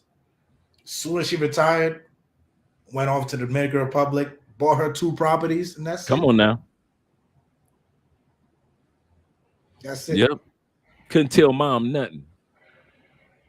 My boy Alex, he's in the state only 2-3 months out of the year just to go work, come back home. I ain't mad at him. You know, I did the video, treat the United States like it's your second home, like it's your second country. Mm. There's nothing wrong with going back to the United States. We love the United States. If people hear us talk and they think, well, you don't like black women, you don't like the United States. No, what we're doing is giving you a reality check to where you can do what many of us are doing. What we're doing is not that hard. It's not rocket science. We treat the United States for what it is. I make American dollars. Chop make American dollars. And we take it and we use it for what it is to where we can get the best bang for our buck. To where you sitting up there, you scratching, and you robbing Peter to pay Paul. Don't nobody talk like that here for us. You never see a dude leave the United States and say, I'm robbing Peter to pay Paul. We seeing the thousands of jobs that are being y'all sitting up there talking about United States still the greatest. We still love it, but Chapapa, how many news headlines have we watched over the last 6 months? So and so's laying off 13,000. Amazon is laying off this many thousand. IBM I just watched today said they're going to close down 8,000 different jobs because of AI. So many different businesses, major companies are shutting down. We are actually downsizing. We also had the layoffs with Tesla doing the layoffs and lowering the prices of their cars. While you guys are sitting up there talking about we're the best in the world, the unemployment line in the United States is getting longer and longer and longer. And y'all laugh at us and y'all criticize us. AI is taking y'all jobs. Mm-hmm. We were on AI long before it came out. A lot of stuff that AI is doing now is helping us out as content creators. We're like, okay, AI, chat, I need a topic on blah, blah, blah, the top 10, blah, blah, blah, and chat GBT. I ain't got to come up with no more ideas for this. I ain't got to. All I got to do is just do the video, cut the camera on, go live, and tell you about what chat GBT just told me about the top 10, It's helping us. It's taking your jobs. So while y'all sit back and criticize and laugh at us, okay, it's cool. We'll see you in 10 years, or maybe not. The best in the world don't want to pay you anymore. Right. They don't. Because they can outsource. Well, hey, Chop, While Americans are sitting back talking about y'all going to these other countries where where the women don't even know English. Okay. If they don't know any English in many of these other countries, why has America for the last 30 years been outsourcing to so many different countries? So many different countries are getting, you make a phone call for customer service. It's in Thailand. It's in Colombia. It's in Brazil. It's in Chile. It's in Mexico. That person got a Spanish accent strong, but it's your bank customer service. So if don't nobody know English, why is it that America outsourcing to other countries for their customer service?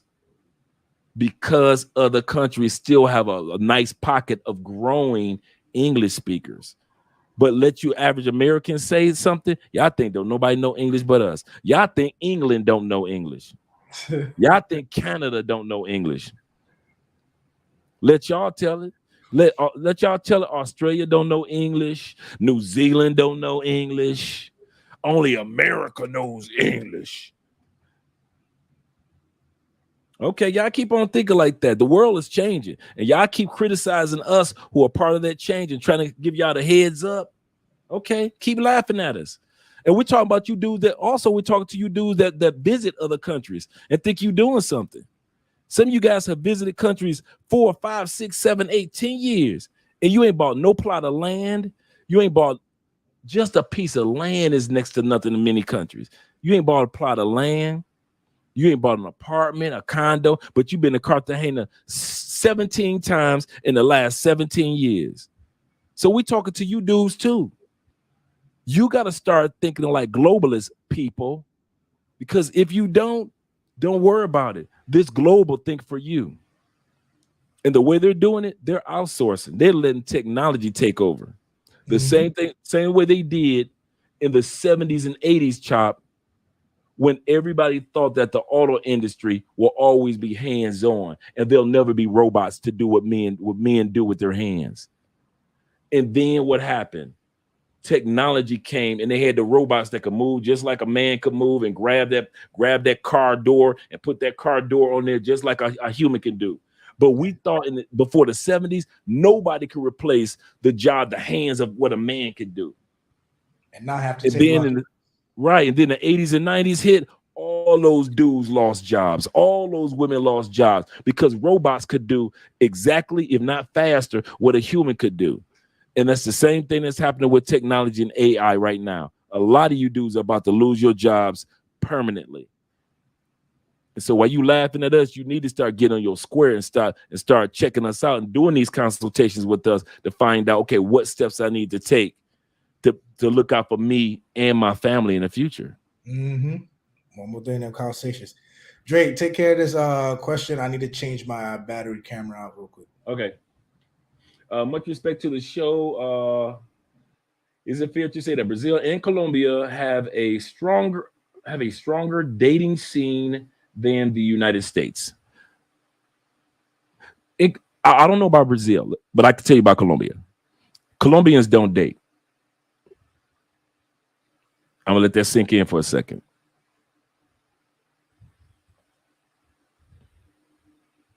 I'm gonna say it again. Colombians don't date. Whoever comes to Colombia and say he went on a date, he lying. Or he was a foreigner that set something up that Colombians don't do. Colombians never date, ever, ever, ever. They hang out. Colombian dude will say, "What are you doing right now?" Nothing. Let's go hang out at so and so. Let's go to so and so restaurant. Okay, cool. Colombians don't set it up as a date. Anniversaries, proposal dinners, graduation celebrations, yes. But like if you just meet a Colombian female and you want to date, dude, you could have did the same thing with ice cream. Colombians hang out. They want to it's the social part that's important to them, not the food. I'm gonna say this again. An Afro-Colombian woman or a regular Colombian woman, you could take her to the nicest restaurant. And I'm talking about the top-notch chicks to the nicest restaurants. or a top-notch chick that's a good woman, you could take her to get her some ice cream. It wouldn't matter. Good women are good women no matter what her social status is. If she is a diva, like I'm a diva, I deserve to be at the best. Okay, go. You be with somebody else. But for the most part, I kid y'all not, Colombians, and the reason is a reason for that. Colombia is not a hookup culture. I'm gonna let that sink in. I got coochie in Colombia. Yes, you did. You was with party girls. Most of you dudes are not going to get some coochie the first night from a regular, really good woman in Colombia. Colombia is not a hookup culture. If you get her number, she likes you. Colombian women do not waste their time on if she like you or not. If you get that number, it was something about your energy in that moment or something about being attracted to you. She gave you that number. And I'm not talking about them pay-for-play chicks. And I'm not talking about them party girls that you dudes come down here. You coming down here for 10 days and you just partying with. I'm talking about if you're down here and the good women, I kid you not. Colombia is not a hookup culture. You are not getting that coochie the first night. You can forget that. In the States, shoot. We run through. Come on, guys. We run through women. There's nothing. There's not. Sorry, ladies. We do. Even when we lying, we running through y'all. I done ran through some best friends. I done ran through mamas. I done ran through some aunties while I was running through you. I'm sorry. Yeah, I done hit your grandmama. Yeah, I hit your grandmama. Yep. Yep, we did. Your grandmama was fine. So we run through them in the States. It's nothing to meet a chick in the club or woman in the club and what you doing after the club. See what I'm saying? It's nothing in the States to meet a woman and y'all don't even see that when the club closed down. Because at the end of the day, y'all up out of there at 1:30. Club done close to 3. Why? Because y'all about to hook up. That's the States. You ain't gonna get that in Colombia with no regular everyday woman. You got you. Even if she want to give it to you the first night, she does not want you to play her like play for pay. They're all like that, dude. All of them, all the good ones. If you want one of the first signs of knowing that you got you a good Colombian woman, she ain't get a coochie the first night. And they'll tell you, I like you. Oh, but you ain't getting a coochie tonight.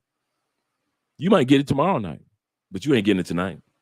So they don't date and they don't mate as fast in the United States.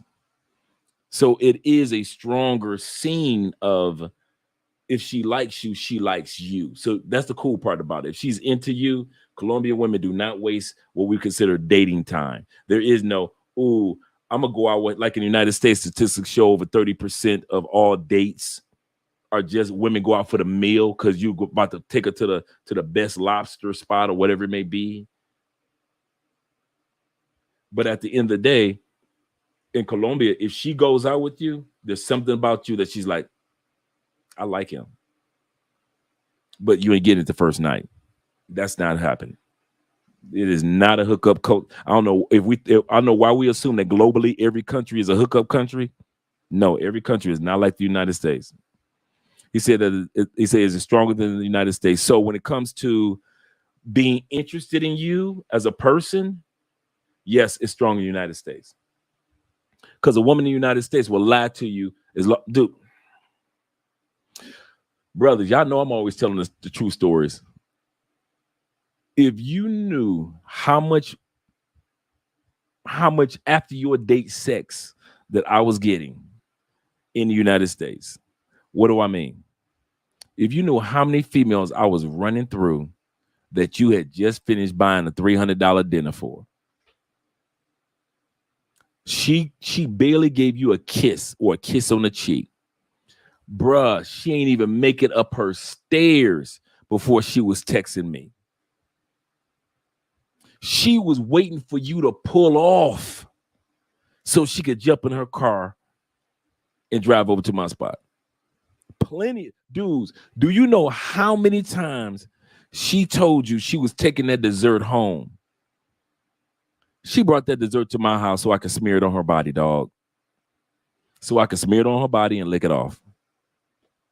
Plenty of y'all dates. Plenty of you dudes I owe Christmas cards to because I was having so much good sex with the women that you guys were dating. I forgot to mail the Christmas cards. My bad. So when we're talking about the strength of somebody really being serious and liking you, you have more of a chance, from what I've seen in South America, when it's a good woman, not the party girls, not the scammer girls, not the pay for play, not them. Because y'all dudes will get with a scammer girl and y'all think that she like you. She's a scammer. She's a party girl. She just cool because you popping bottles. If she pay for play, you paying her. But I'm talking about just real every day. The other 99% of Colombian women, regular women, if they go out with you, they like you. That's why you can take them to an ice cream shop. Why? Because they like you. Or you can take them out to a nice dinner because they like you. In the United States, you have a 50-50 chance, or actually a 60-30 chance, 70-30 chance of the female actually liking you for you and not just going out for a meal or because she bored at home. Or I might as well go out. I done watched all the episodes of Power, so I'm good. I might as well go out with them. And then after she go out with you dudes, if I had $1 for every one of y'all dudes, girls I done smashed after your date, and I'm gonna tell you something else. I bet you somebody out there that could say the same thing about me. When I went out on a date with a female in the United States and the date didn't end the way I wanted to end, and I bet you some dude was the one that was smashing and smearing the dessert that she got off of me and drove to his crib. So I'm not naive enough to think that American women haven't done that to me. Went out on the date. I didn't get it that night. But Keith down the street from her, who been smashing her for the last 4 months, he ended up getting a dessert and smearing the lemon meringue pie that I paid for at the Cheesecake Factory, smeared all over her body, but I paid for it. So don't think that I'm the only one that's done it. I done got, and I bet you a bunch of you dudes done got when it comes to dating women in the United States. And that's just how it is. That's just how it is. And I hate to bring you guys the honest truth, but here in Colombia, if she dates you, dude, she's interested in you. She likes you. She ain't just going out there just to be going out there. And like I said, I'm not talking about the scammer chicks. I'm not talking about the pay for play. And I'm not talking about the party girls, because they'll do anything. But I'm talking about just real Colombian women. If they give you that number, if you get that WhatsApp or you get that IG and y'all communicate, you better believe she into you, bro. Because they date with a purpose down here. Shout out to Kings of Dreams for the super chat. I really appreciate you, bro. Thank you for also tuning in tonight. Shout out to Kings of Dreams. Great points you brought up for Colombia. Here in Brazil, dating is a little bit different because Brazilian women, I'm talking from experience, they're more like cut straight to the point. Listen, it's throwing me off a little bit. There are women who like I've met on social media, and they're like, yo, skip the dinner bullshit. Can we just go straight to a hotel room or something? Not calling it a hookup culture, but it's just more, you're going to find people who are just more sound of mind. Like, hey, listen, I don't want to waste my time. I don't want to waste your time. I think you're attractive. Yeah, we could go out for a drink. Yeah, we could get to know each other more, but these are my goals for the end of the night. You find people who want to date, like openly date. Like, hey, I'm dating you and I'm going to go on a date with somebody else. I'm just feeling things out until I can figure out who I want to be with or how I want to be with this person. It's all about taking time. But like Dre said, one thing you can carry over from Colombia to here is take things with a grain of salt, right? It's easy to get the numbers, but what's going to happen once you get the numbers? Is it going to be someone who's going to respond to you, hit you up, look for you, seek you out, want to do things with you, want to see you? Because here the Instagram is nothing. The Instagram down here is just a popularity contest, basically.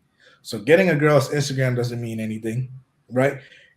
Brazil is one of those places besides the Dominican Republic where a girl could have 20,000 followers and she's following 165 people. So don't let the social media games get to you, right? How to know if if a woman is feeling you down here, number one is the attention. The attention. And what are you doing once you're finally with her? You could meet some amazing women down here in Brazil. Women who just want to hang out, drink some Heinekens, play pool, go to the park, sit down, go for a walk around the park, go to the movies. You just got to know where to look.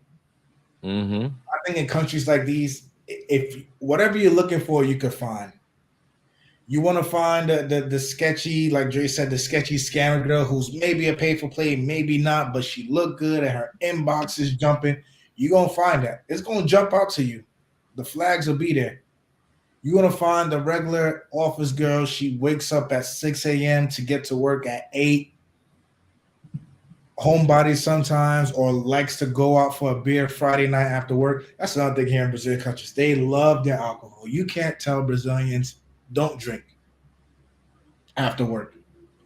Shit, the bars will be full on a Tuesday. At 12 a.m., bars will be full. People there in their suits and jackets or their dresses and their handbags and their purse. You cannot tell the culture here, hey, you can't go out drinking on the weekdays after work. The hell I can't. So if we said this before in our live streams, you guys got to take the time out to understand where you are and how to moving like you understand where you are in these foreign countries. Like Kingsley Jr. says, thank you again for the super chat, bro. He says, Latin American women are straight to the point. So you're not going to get none of those games in the States like, all right, yeah, $500 later, 2 dates later. Does she like me? She ain't give me a kiss on the cheek yet, but she texted me saying, hey, let's go out. I've had to double text, to get a response, but, I got to keep at it. I got to keep the grind. Why is dating a grind in the States? Why am I working harder to try to get a girl's attention or to try to go out with a girl than I do at a job? What benefits are coming for that? You guys realize it's like a contest, it's a competition. How much can I spend? How much can I invest? How much can I go around on my knees until I can finally get what I think I want from this person? And then once you get it, you're like, shit, thousands of dollars later, all these dates later, all these this beating around the bush. Does she like it? Does she not? Does she have a Dre on the other line? Damn, I took her out to dinner and it's only 9 p.m., but she got to go home on a Friday night to no kids. How many times you fellas, you're going to have to go through that? And ladies too, because it happens to ladies. Ladies, y'all don't want to admit, but it happens to y'all. Like we said earlier, you guys be chasing the wrong thing, fellas and ladies. How many times? How many dollars? How many hours? How many emotions later till you realize the dating scenario, the dating scene sucks terribly in certain places? Yeah. Yeah, that's so true. And the sad part, Chop, is this. Most of us are just looking for, just good people to have in our lives, whether it be that special someone or special someones. Most of us are looking just to have good people in our lives, man. And these people that come into our lives that try to interrupt us with their negativity in the sense of whether she's a scammer, whether she is not taking you serious, whether he's a scammer and he doesn't want to take you serious, and that's the part, that's so problematic about dating in certain countries. You just wish that you just didn't have so many, you have to swim through so many problematic people to find those 1 or 2s and 3s of just really decent people. That's the problem. And I like what Chop said about having just friends. Some of you guys don't realize it's good to have female friends. I got a couple of female friends that are just friends. They cool with Andrea. I'm cool with them. And if Andrea is busy and I'm like, you know what you doing? Nothing. Let's go hang out at so and so and so and so. I'll come pick you up. I got friends. Mm-hmm. They could tell me about, hey, I got some partners in town and they're on the south side of the city. What clubs are popping on the south side? Oh, they need to go to so and so, so and so, and so and so. I got friends. So some of you guys make the mistake of thinking that the Andrea is the only Colombian woman in my life. You wrong. I got true people that care about who I am. And even if I wasn't with Andrea, these are people that have been friends of mine. So some of you guys, Chopper is absolutely correct. Sometimes you just need some females in your life that you just cool with too, and not necessarily for the intimacy part. Somebody just, that's your baby sis, and she good people, and she keep you from messing with them knucklehead females sometimes. Sometimes you need those females in your life. Mm-hmm. And if you find that in a foreign country, that's golden. Yeah. That's golden. I got me one in DR. My homegirl, Nikki. She tell me all the time, hey, listen, you're going to date a Dominican woman, be careful, don't take it serious. This is coming from one. Sometimes y'all need one of those. And like Dre said, you don't have to smash all the female friends. The female friends could put you on to other friends. Yeah. Y'all gotta know how to move, fellas. But and that's what that is. To answer that question, yeah, I would say dating is the dating scene is stronger here in South America, but you just gotta ask yourself after that, the marriage, that M word, do you want to go there? Even in foreign countries. Mm-hmm. Just because it's foreign and the dollar's strong, don't mean you get to be an idiot with that dollar. Drake, man, 100,000 pesos in Colombia, man. Come on, I could do it. 200,000. Her rent 500,000. Drake, I could do it. I could be an idiot. Let me get married. I'm not gonna lose a lot.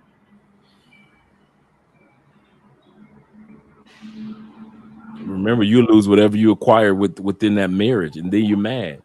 And then if the courts are now we talked about the economic side of here in Colombia, but we didn't talk about the kids part, where even though child support, in regards to us Americans, will still be like $60 a month, so they ain't nothing.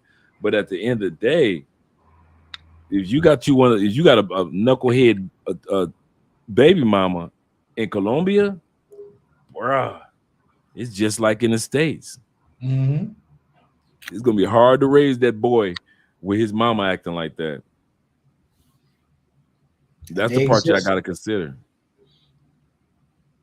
Knuckleheads are worldwide. They exist. Yes, it is. Yes, it Great, is. brother. We have passed the 3-hour mark. I appreciate your time for coming on tonight. Thank you for dropping all this knowledge. Especially as a married man in a foreign country. Yeah, listen, and don't think that Dre and Russ are talking out the air or grasping at straws. These are experienced men, older than me, probably older than most of you guys, who have been doing this, who have gone through this, are probably still going through it. So heed their advice, please. I think since nobody has responded, I think we've all come to the conclusion that as men worldwide, there is really no benefit to get married with the state. You want to do your ceremony for you. That person deserves a ceremony. Hey, listen, I just want something where we could celebrate our togetherness with friends and family, with food and drinks. Fine, you can have that. But signing a paper, betting myself, my shit that you, not me, you will love me forever and not change your mind one day on a whim or because the wind blew or because you're going through something, and then now I have to give up a house, money, fight to see my kids, my peace of mind. Nah. There's no benefit to that. Right. What's your closing statements, Dre? Closing statements. I was actually just thinking about if I was back in the States. While you were talking, I was thinking, what if I was back in the States and I had to say what I was saying to my closest friends, and all of them are married? Would I say what I said about not getting married in the States and in many countries? I would say I would sit there with my beer in hand among my boys and their wives, and I would give the exact same advice. And I know their wives would say, but what about? I say there the laws, and I was wondering, and as I was thinking, and they would say, but Chop, I'm going to end with this. What I would tell my friends' wives, the laws still are stacked against your husbands, that someday that if you just have one mental chemical imbalance at the age of 50, you could take everything that he's worked so hard for. He can't do that to you. He cannot take everything that you work so hard for, but you can take everything, the kids, this beautiful house, the cars in the garage. So even though the love that you shown for him is 20 years strong, you still by law can take everything, including a portion of his Social Security long after you're no longer with him. That's what I would tell my closest friends' wives, why I think that marriage in the United States and in countries like it does not benefit men at all. And to piggyback off that, just the fact that the option is there, you could be with the person who will say, yeah, I can't see myself doing that to you one day, or hurting you or betraying you or going down that route. Just because the option is there, they're gonna be looking over their shoulder maybe once or twice a year, like, yeah, that is there for me if I need to. If I need it, that is my parachute. That is my lifeboat. Sink or swim. Sink or sink. Sink and sink in the United States. They ain't swimming. They sinking. Ain't no swimming in the United States when it comes to marriage and how it's working out. It's sink or sink. It just depends on how low you're going to sink now. You either sink fast or you sink slow. That's it. But you sinking. Oh, man. Listen, tomorrow's Friday night, or today's Friday night. Make sure you guys go check out Andre Love Crossing Borders Friday night live stream. Drink in hand. Cologne of the week. Y'all already know how he gets down. Oh, yeah. Dre, I appreciate you, my brother, for really tuning in, really dropping your insight for the people.